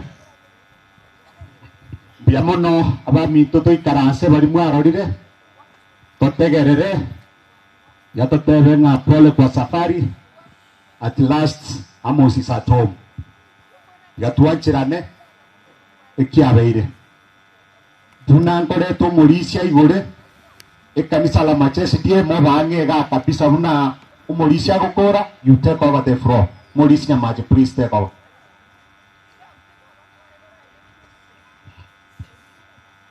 Biamono abami ntasenga jonare twa irikinga kechiga omwana oyo rarire Amos nere moyi asengincho liyanda liri nane namariga mange nagikiagarira abaga bayikira bangina bakira bariona abana twese twakira bono watutagete kumanya buna niki Nyasaye itago kwana ekiagera igoro ya makwiri aya iga atiro mwana oyo nabo igo nabange baitu bararira ase eng'encho ya makwiri obogima obo nigo bore obweng'e obogima obo nigo bore obuya obogima obo nigo boikire n'amakweri igoro ase oboiko bwense tosabe omochenu otata Nyasaye omwancho oyo ore igoro mono twakobakire naende twakoire obonene rora asingati echiega tochikwegera amarika aya ara amachenu aya korenta oboremu ase enka ya Matthew amono omong'ina oye nabo igo n'omong'ina bwa Amosi oyo otigire igoro ase oboiko bwense amo n'abana baye nenka yonsi ya matundura Nyasaye oito korache kabamo naitwe ekero ring'ani riturarigwe ritukinie toikere ogotoreka gwa kare na kare twasaba ya make ase rieta ria Yesu Kristo yoro motori aito amina. Aiga ekero twachira aiga nigo twachire koremia aiga ekero twachira aiga nigo gwachire obwatia amang'ana arie family ekobatebia aiga ekero twachira aiga nigo twachire tokwana amang'ana ayara mororo amang'ana amasera amang'ana amaya ayara arente enka ya matundura ase obwamo ayara arente ase enka ya Matthew ase obwamo ayara arente obwama teboro obuya gochi ase omong'ina bwa Amosi oya Amosi ang'anyire korwa ase oboiko bwense ekero tokorigereria ase egetabu ya Isaya 40 fungu lake 1 nigekare gokwanera amang'ana aya iga lemia abantu bane lemia abantu bane omanyete oyo gokwana amang'ana aya iga n'omonene Nyasaye nero goteba abatwachira mbagaka mbang'ina mbasaye tonyare koremia enka ya Matthew n'abatigaire aroro bono yamanya goteba naki kwana amang'ana ayara amaya amang'ana amororo amang'ana amasera amang'ana aranyare koreta amateye ase obuya ase obwamo naki gekogerekare gokwanera amang'ana ayo Ayubu 22 fungu lake Ayubu 16:22 nero ngekare gokwanera amang'ana aya iga nemyaka emeke intigaretie mbwatie enchera ng'ende nemyaka emeke intigaretie mbwatie enchera ng'ende nasa ayo ndagende tinkoira na korwaro naende ayo omong'ina ore gaiga nemyaka erengo otigaretie obwatie enchera ogende buno omwana Amosi abwatirie enchera achire naye boigo omogaka naye boigo omosaye bono naki ateba naki nemyaka erengo otigaretie obwatie enchera ogende nase ayo oragende tokoira korwaroro Ayubu 14 ero yamanya gotokwanera amang'ana ayara amakeiga mwanya bantu okoigoro n'omokungu amatuka aye n'amake nari n'amasiriri mono nari nigabe abekeire chimbebe otanyare goetani abana ba Nyasaye aye ni emyaka erengo otigaretie obwatie enchera ogende nabo igo ne chimbebe chiao indikiranyare koba otaetani oyo obwate obobisi oyo n'omonene Nyasaye naki gekogera twachire iga iga ase rituko ria rero ase igo lemia abantu benkeye nande baikang'e ogosemeria nkoraroro ose omwana Amos oyo orarire korwa ase oboiko bwense erieta riaye norire ase ekanisa ya Ramacha buno omobwatani bwa ekanisa ya Ramacha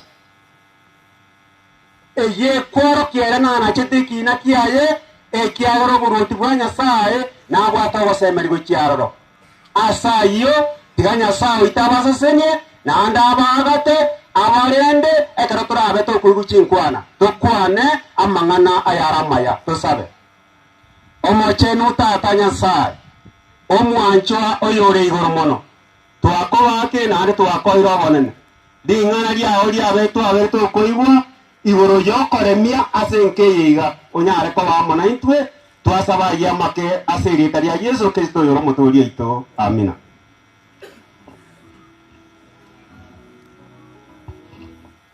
Mono Morisia pia mona selingana gwatoire twachakire ntagete nyuma ntarachaka ngai matundura sambo ngai agenda Samuel usombati one of you achega asa machine yange matundura gusombati one of you achega asa machine yange ramachesi die church na bateti motina imokango wangu ramacha SDA church the host church to buatera macha ekeronigere timo ikaraste no usembo rangire manieta korango bwangu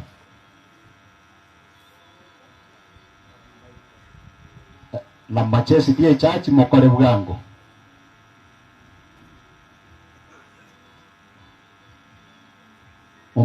umbati ama matundra oyo moyo no nerenta gite mutwa sawa umbati uchire perangisi machine yechi rutai tuende bwangu ramacha ipumfanya haraka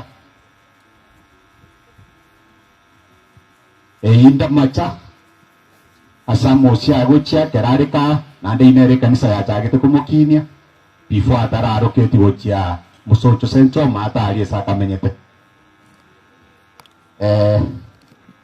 mokore bwangu watoto tuane chisa ndo likobera nyingi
Biamono kanisa ya Ramachesi Bio Church sogotero kuya wokoremia tiga tutware chingwana chingeyo tukure na ande mumayenge kerogo chaga iga igole Gatembe TV live kuna mware kuna gocha na hotubwate tinga ubaikire keroka baikire masimba igono ndo tari na itwa bono gabege tari gereti.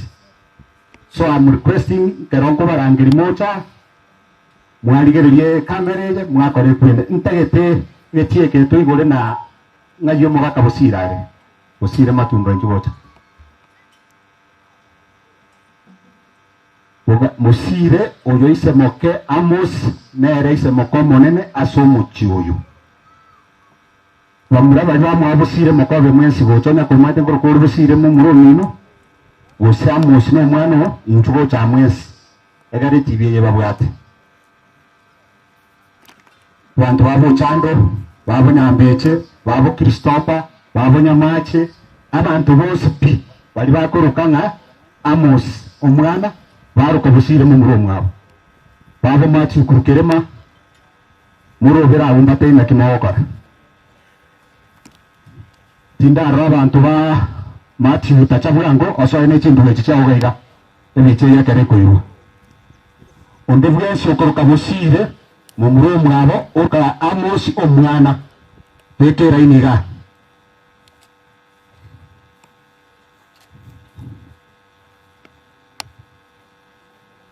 Robera igabu ya Nyambeche scout moino. Thank you timache iko na kyoko moroka pasta iko no anka girtu kware koba anta gete moro vere muya salute ringo mwana oria abantu b'amatundura boka batigare the matundura family abantu genda mwikaranse. Thank you so much on piabye timu ya matunda musire kwa nalinga nelimo bagenda baikaranse. Ndiyamana kiamani aseli baba tenga njetimbu atimana na manje kala marbo na ibete ngumana na urali ankara wana ya kamiti ikapenda sana abango bugaturubana kakia bairi ba minuto abasani baitu ibintu mwata kone giyo kana amasabo mutubitiri amasabo bagara tusikenyangi yunani urali agora usinto mara balemu chinkora chira nambiyamono akama koirala nana namisa biamono machi karasa taimuri kama yuri bagokwane karoli tochoko ikaranza ngocho iri bagana rinko kwande antagete chianti chiamos chios nai lovinare Ropina Rebecca Mochigo cha Mary mchugo cha kama mwana mwana usiwebicha Ropina Mary ngayari mchugo cha tindaro Rebecca tindaro la Alisi nonde mwensi usaraude ti ukoro kwanti na Amos achego cha motua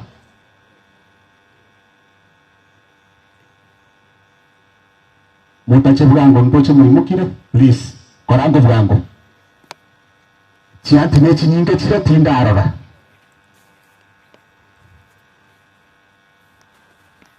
kora burango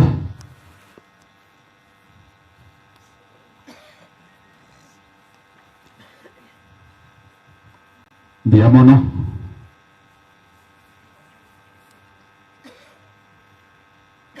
chianti chose I'm calling chianti chose tayo matunda lakini chose pekera ni gota alisuka gota tena gaiga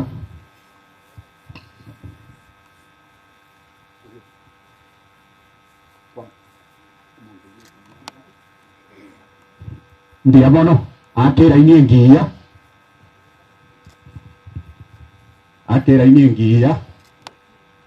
na mote ni neigo ti muri gusuka ngaire pekari senge ngusira kwa nakare wano kwa lingane limo ngenya nchoka murwa banjo abakena banene mwachiri nyangi omwana Amos for the last time so abaire nirimbi ya mono sikupenda muntu twatikaire lakini Nyasaye namanyete takurema asitore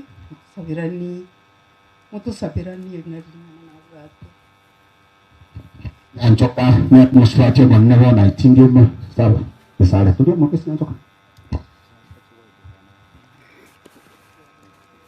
abasani bo mwana one n'abahiri n'abakwani bimbi ya muri mwezi akigo twateke eriso endorero orendo mwana one arorengi kuja batakonya atorusi goje ande ndo chire ono kagenda akimusabirani abana baye babyoke mongino ya abo mongaini abeka abana baye kabako abarende buya ono taranga omugako chire ai mukena ande ko tara ya ganga abeka abana baye tigatigi abuna ubara abyoke na ubara mokonya abana abwatanga biamono yuno kali bagari au mambirire you will represent the team ya smart thank you wenda muikaransa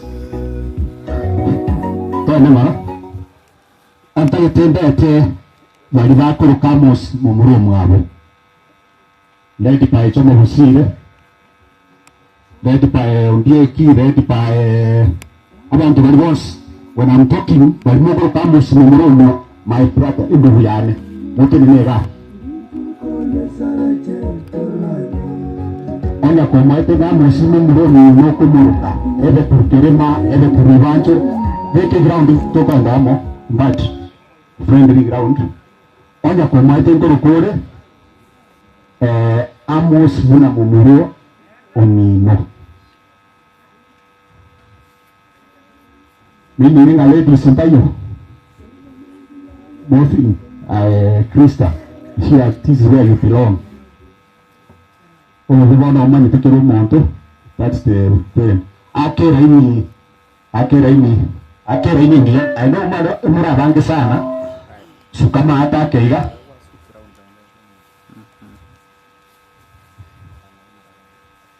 Sukama hata keiga. Akeraini. Inchumora.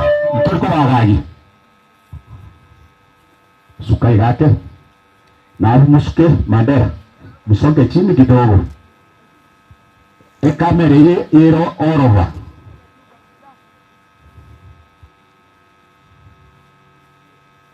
wate huya chali surusia kwa hiyo ne kamera kwa orova tebe sakaro kananga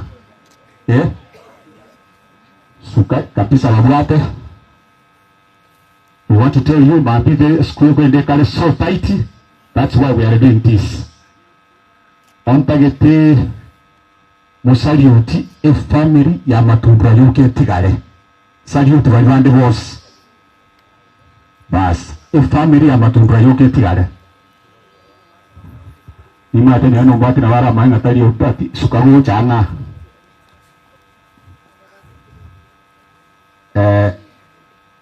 Ngai chomai ndio cha mtu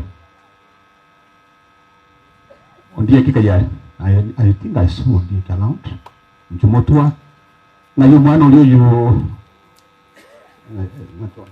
yunuke omoiwa kayari and from yunuke family umwana wiesta baibu mama itu sen kamu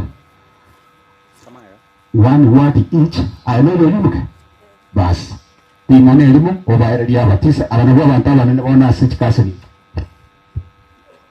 abakoni mwesimbia singo bakerambi ya maso mutagato hapo so wasiri umwana ndo akitwa so kire muto sabera ni familia nyandu Enje ndawa ne ngambia mono suwe dumuda tisi nyangi yare ngenkong Yasa no me llamo no ero mwana minto ikira. Llamo no. Aiche kwana lingana limase menje wa my left brother. Nje ngoro Christopher Johnson Dieki. Mwano yo Raila Alia is my age mate. Tua somanere o tua chiesa nere de tie que sokara ga transfer ora. Nya tuale ko dikega tawo tua o ko dikega tawo ko. But it's unfortunate. Mucho ito matundra, especially my uncle Tengeja. Konda can be a mono for the Lord. Lakini no turamo ito kuatra nasikari. Be a mono. Sasa maleta nguru kwa bali kwamboka. Ndo yoyuno kenjo mseko mani. Kama sisi kasi nyama. Wasidi umchesa, kwa mchesa. Sasa Salute Jamus, chindi uchiaye, magende, inuna abana bande, genda muikarasi. Thank you. Kamita mikoroche, I will see you tomorrow. Abana mbaro, bali bakoroka musuna angu. Nchengo kuwa na bando katokoro. Ondibweso koroka na Amos angu. Abu I think bako bareti na Alex. Abu kutasi where you fall. My boy, this is where you fall. Nchuocha nimbaro choma ite. Ondibweso kurangelia Amos na angu. Wana bachukuru ba Matthew, I think babira banene tima iti lakini ya unuti ya kerikale chibarache. Bali bakoroka Amos na angu. Yeah, you have the people interested in the colleague. Nchumote na mwa kwewicha. Ondibweso kurangelia Amos rari na angu.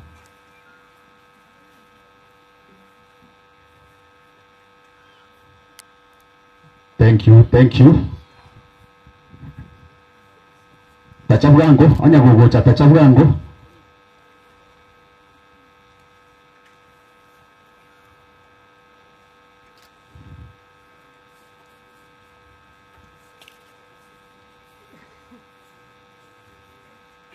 Akangera iningia. Thank you. Umechelewa, fanya haraka. Egente kekeligere ndio roba. Ya tembe TV ngo yaba kwa atalaita we paka unabaikira. Asenge tuya maskania manene tiga sister rulinga nerimo abandi mwenda mwikaranse. Thank you so much. Salute.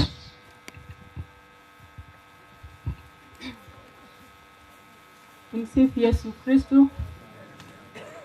Nashukuru timu Alex ambao wameshughulikia mwenzetu mpaka amefika nyumbani salama. Tumempoteza ndugu, rafiki na majina mengi. Tunaomba Mungu awafariji. Pia mwana sister na hii male na hii Charles na yeye. Omwana ino yo Charles mugire nsa bari mutamumait. Ibanta getenda epechi sokoro cha Amos. Kisokoro na rumugaka ta tondie kiura tenagocha no ndewesi ucha okoroka musinga mochokoro atenene. Sokoro karanga nechi ingachire lakini I know. Sukagocha wangina mbaro mwete wagotire kuno mongina nyamuito ikarastaria abakoroka tagotenena na rumongina nyakirario tagotenena lakini abo bachire tigaba bakirisa. Thank you. Tenena igamu akwe bicha.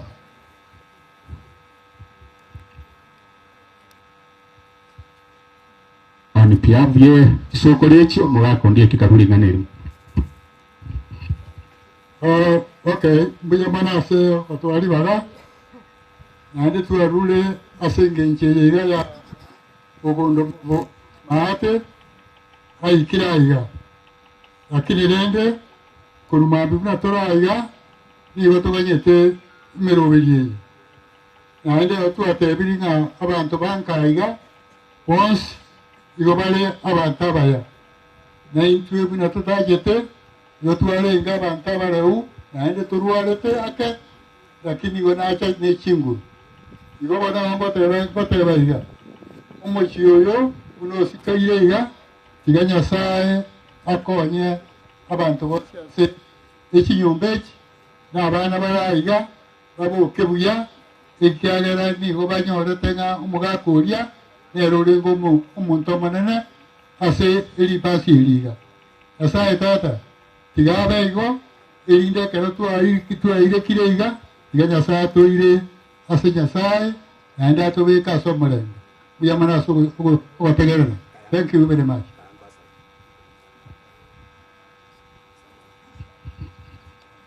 Tiga tusabe omutongi tatwitore iguru tuna abana bao niba twatenemire gaiga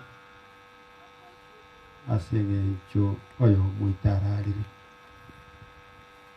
monene konya bonsi abakira tokonye ikagorie ketore na tobyo bwao wasiteni kwao kwa basenkei bana baita bachukuru baitu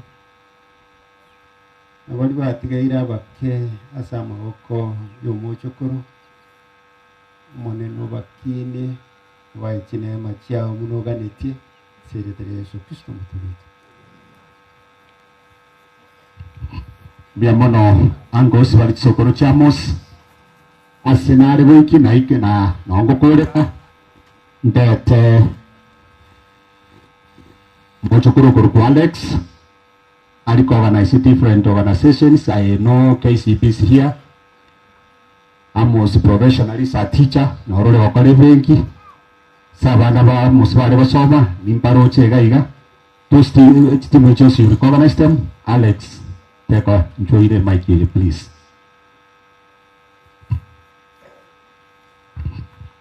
Asante sana kansila soko ngalibaga. Yana inchingire libageri kubakwani nonya tore asama we wairire bia.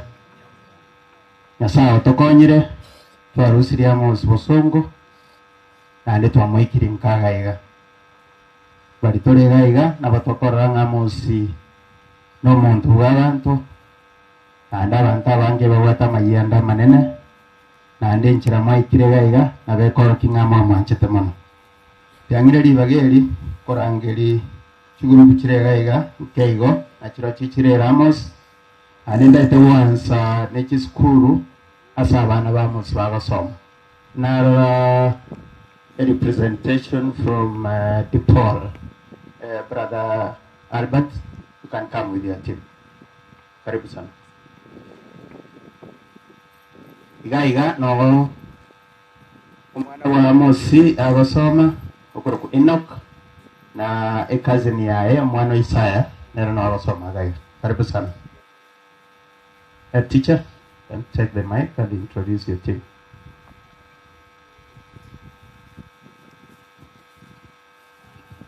Asante sana. Litangani kabisa. Toso banyasabaga tune familia kekokera mwasirire momura yanko tuna mwate bira ulingo mya kabisa. Njetindi kwa Yes, St. Paul abana nabutwako abachikorero yo mwabo kumubwasi korera tatu mwabo igobona barakwane twabando tokwemanikani nimatena na abibori mbare gaiga ku St. Paul. Asante sana chingolo ko brother Albert Nyantik nimo brother o mwalimu ando mwalimu monene.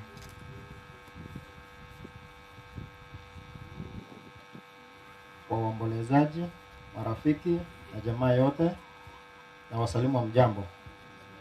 Ngwera libageri batalinga pole asenge njo twasiri na ntu moibodi nande yule ngesi ile na si familia yale. Tumeleta watoto hapa ili waweze kusaidia mwenzao katika haya maombolezi. Na mno nasema pole na Mungu aweze kuwafariji na kuwabariki sana hata baada ya haya. Asanteni. Teacher Wycliffe Mongoina, tumekuja kwa hii familia kusema pole kwa familia yote ya kina mama Enoch na familia yote. Pole. Anche tigangire libageri ko ruengora yange ko St. Vincent de Paul Samarieta Judith Nyanchama mwari na kwa ni mwenzi wairire asengeta ni Elizabeth Machoge nchana ringi class teacher ke Enoch tocha vite karu mwana mokisana lakini kiwako gata yari ekero tuendelee kuombea sana. Asante.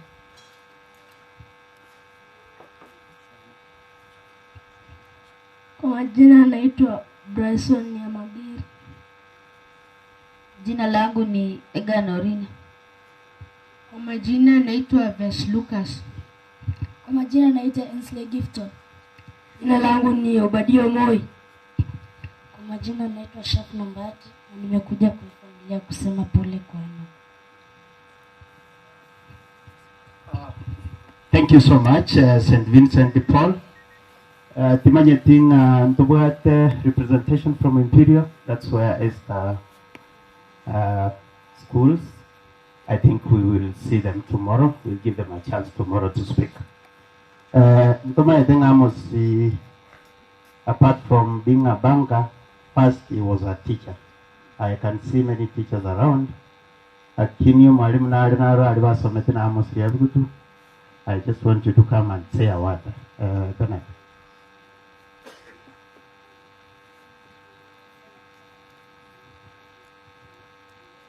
Thank you very much for the chance. I didn't know that you were to recognize me. I didn't know my thing. I'm to associate Amos. Amos never bacha ite school ya pugutu. Kerana kore university ngaja kamonyo na yako gen. He was a gentleman. Very unfortunate that he died at a very prime age. But we accept. Nyasaye ne rugato bugi mabweito. Una togenda da sensei. Ase abana bae. I know brother Yayo Kurukun Daktari Isaiah is a responsible man. I want to challenge you to take up that responsibility. You ensure abana ba bagenda gosoma una tatuma baba bayidi. That is the greatest reward that you can give to your departed brother. Otherwise, thank you very much. Biamana sana mwalimu for that message. Imagine to send to any head teacher of a school, surrounding schools, to recognize. Mwalimu Ndieki, I didn't see you. I'm sorry. You can say a word too. Thank you. General Ndieki Henry, Muturi, my teacher wa skuli ya Mokoro Wainua. Tata wa pole sana se familia yiga. Na inde monon tebe nga uitokole na nero atoga ntako banga makomane kwa Mambia is my brother. Karena tena naga yiga buno mwana omwabo. Matanga nko bare na matanga akawa ko tofauti. Na ya bere tofauti kiagera kero yomokera nyotenga Amos Urali.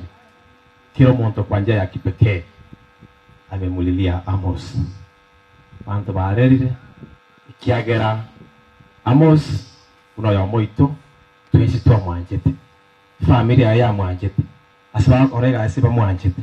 Lakini na mangana Nyasaye ngakero chinga kichigoika uti mugankoro. Ale koboria mwaka tata Matthew abantu bae bonsi ne familia ina into twins. But we accept that Amos is not with us now. Kera achire tobotige familia ya samoka Nyasaye Nyasaye konye bagenderere ikiaga na intro toroji. Tikuwa na mange mwesha mwacha na baganira maya na karibu kwenye rogi itaiga. Biawa. Biamana mwalimu. Tumaitenga Amos ya sare operators Kenya Commercial Bank. Most of them are on the way. They have made calls. They will be coming tonight. But if there is anyone kuna our way to branch Chavusongo, Keroka, maybe who accompanied us as a procession, you are welcome. I can give you a chance to speak. Just come over.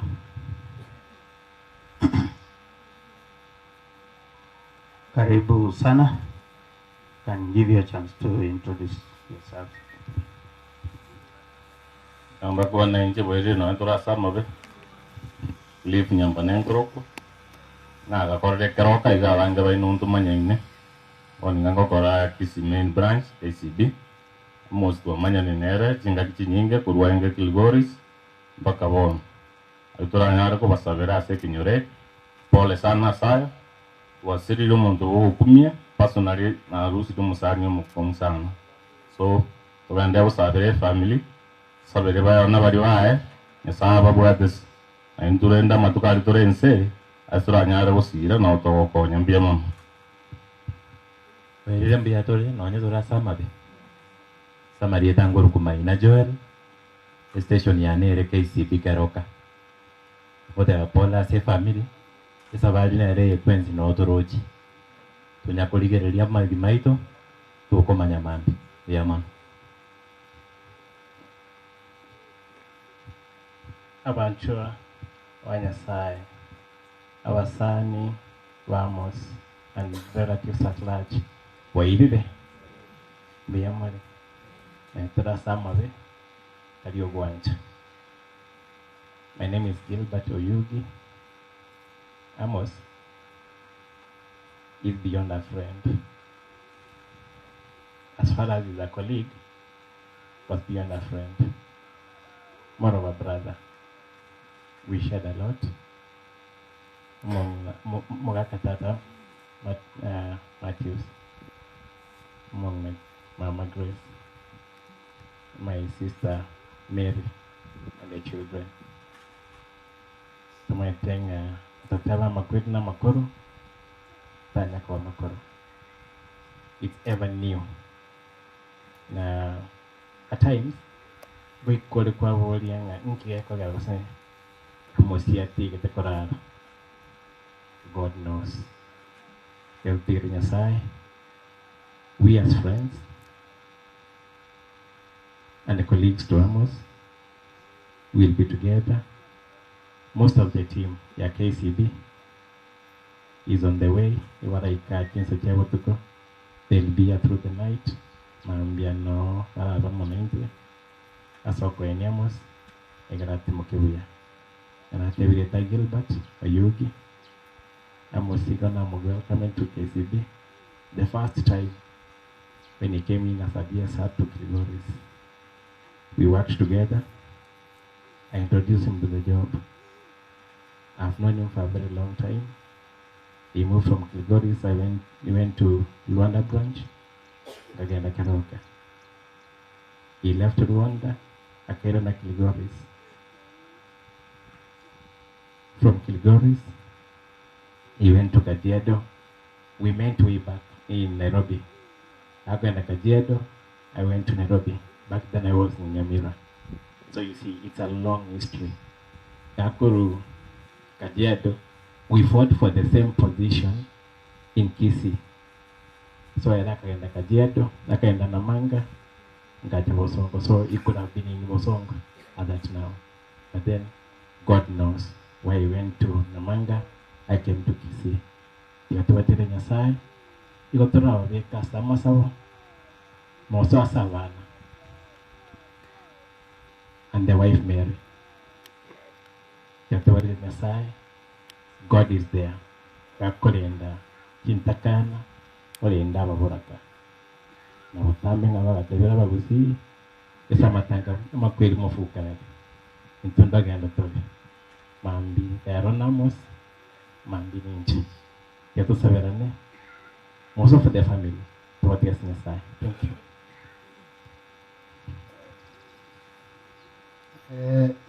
Abana abairi ba Amos, abaiboli, family. When we say so very realistic, I'm a scientist. So no, aparting your banker, and my Amos at the Gavan. Sausa. Yes, a Kiamos like it to defend. And it's a quick Navanava. And I think be a friend of Amos. I think we will support the children so that they can Amos Gagaraki. Kirand. Taiwan. Then a mother of one of me. A case of Jagger Kuranda, one of Alibajo, Patoro Molenda. Caravan to Alibalimo, Navajo, Alibalimo. Jokarai as Casey Kisi West, Amos Siano Corner, and Cocarakisi West. Hasa. Much Magana to live in the Begotor Magana get a yogi. One of the anti-graph. Every corona, action is a execution mandate. Lakini Samosi, most Norura, Natiga Vanava, let us defend them and show that they is okay. The anti-graph might be a woman to go Chabali, Moyo and Ngora. Thanks a lot for those who have supported the family and the church, and we sustain that thing. No more than thanks. Immediate family, awairi, colleagues, sisi wote tumeweza kumpoteza Amos, lakini muhimu kwa sasa ni kukubali yale Mungu ameweza kufanya kwa wakati huu. Ileta Safina, ACB Kisii West branch. Asante sana. This team has done a lot and we appreciate you. And straight as a committee, Chirichari will support him. What were the two committees? Very briefly, you can come over. A committee Ankagaiga, na a committee at Kisii Town. Just one representation, and then maybe more will be spoken tomorrow. Just come, a committee, we start from town. Jared and Balitua Renge, we can answer town. Just come over. These are the people who have been sitting, burning midnight oil. Or kushirikiana na komiti yanga na ron tararo coordinator na kororali just come this way haraka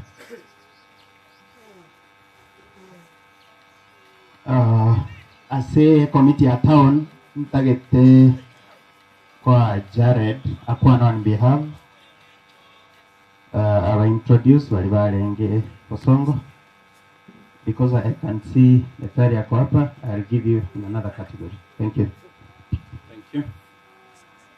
Abantu baminto tora matanga gamba kwani gamwe mokyoko bako igorumbia mu ya mano bona samalieta jengo ro kujare dobungu inka ndia bigutungombwa tata no asomia no retire terogora mukorogoini bono aba nabutu abwaterana na barabu ase committee ya town ekero amosi asirete nabo Isaya ngakirete sim ogonte bintu bweneta kumera nabunga bali bamenyete town aba bonse bara no tomenyete town ande no to colleagues ende tukabanga tokoba tukumera na kera litu komara goba igere tubanga matangaya and so far so good. I am very happy with what we have done. Togo sabanga mambi to kolebia bono ngochikoba just a second bakwane lieta then amanya konga tokore yanta ke korwa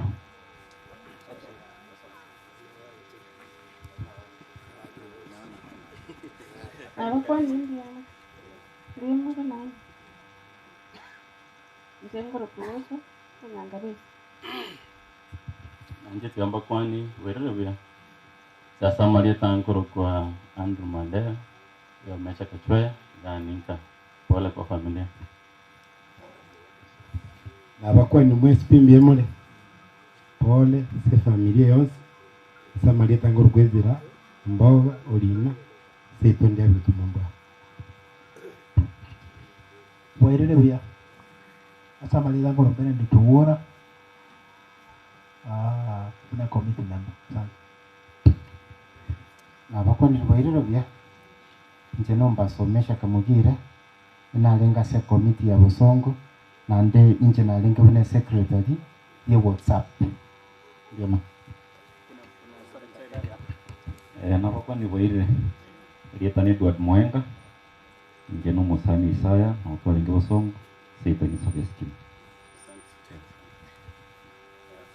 we karansa bon one ase committee hiyo Alex was our chairman and I was the deputy bono nje no mwalimu ndali na ande no mwana siasa ande lakini lero nturi waka siasa eturati tugamba mangana ande mami gatobe kanama abantu bali tomenyete Busongo gose bali momenye tonye na rokonye Nairobi igere twakonya ne kala mangana ya beirega yako baigo ndiama thank you Jared ntate kurangalia chairman you introduce your members ndiamono Mr. Rex Samarie Tanche Charles Mbeje unalikale nale kwana tinye kwaneti ndo ibutuori say Teresa Amosis my immediate neighbor oiri boro muchoyo bonge ntoko nyara kwaereza ori orari akoro kwericha ndege iwosa wa treasurer karotole kagaiga oyo kumubwati akoro kwericha otur was a committee member and had working money karotwa kwa usabi na morocho muchiole iga akoro ku Richard Omunga narolenge vice chair most of the time unare kwa basiko but he was doing a good job oyo akoro kunga Charles Maranga was our secretary karoto kuna wikaransaga oyo akoro kunga Ombori Omwoyo a committee member and nere twalo tumia uno mutungo kwa karoto kutumandos Taiva Matundura yali semoke Amos darenge une coordinator na chaf to tuwa kule Mr. Rex he will give us the way forward na kitoko vera na ndenge kimandi boki so on piango of the committee allow the vice chairman yako anilinga ni morioka turmotwa thank you ganda de gari ngambi yamono kubwatera no kuya mwato ega sia mororo na ekarikio mwechango watu akorera sioko Matthew no mugisangi wane wana abera oro turu amatuka yospi Karanga merobilio mwana Amos ya very successful. Na ane no muradia inje na koro mchango. Sawa basi. Asante sana Vice Chairman. At this point, I'm almost coming to an end because Nima Yatawana and they need to have some time to bond. Lakini nitagete kurangelia one person here ule semo ya Amos wili ngocha wale wara nchuka na ndora ango yae andole more a guardian to Mary to just say a word. Ndicho Richard.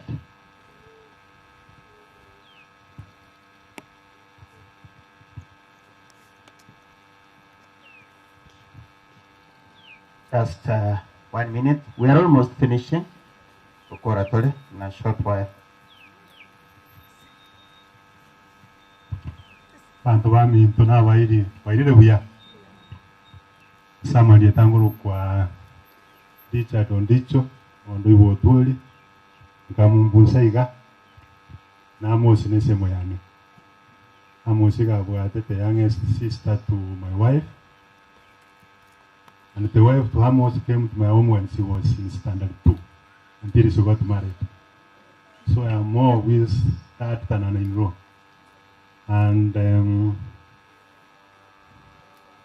late Amos was a friend. Tumetembea na yeye tangu akuje kwangu, achukua msichana. We have walked through these years with him through his professional life. The last meeting we were with Amos was on 25th January. That's 2 weeks before he got his accident. We had a function in Oritoktok. We spent a weekend out with him and the family. We discussed, tuliongea mambo mengi. Nasa kuambia Amos was having a big dream. Alikuwa na ndoto kubwa. We shared with the two families and I know hata kama Amos amelala, still there is a future.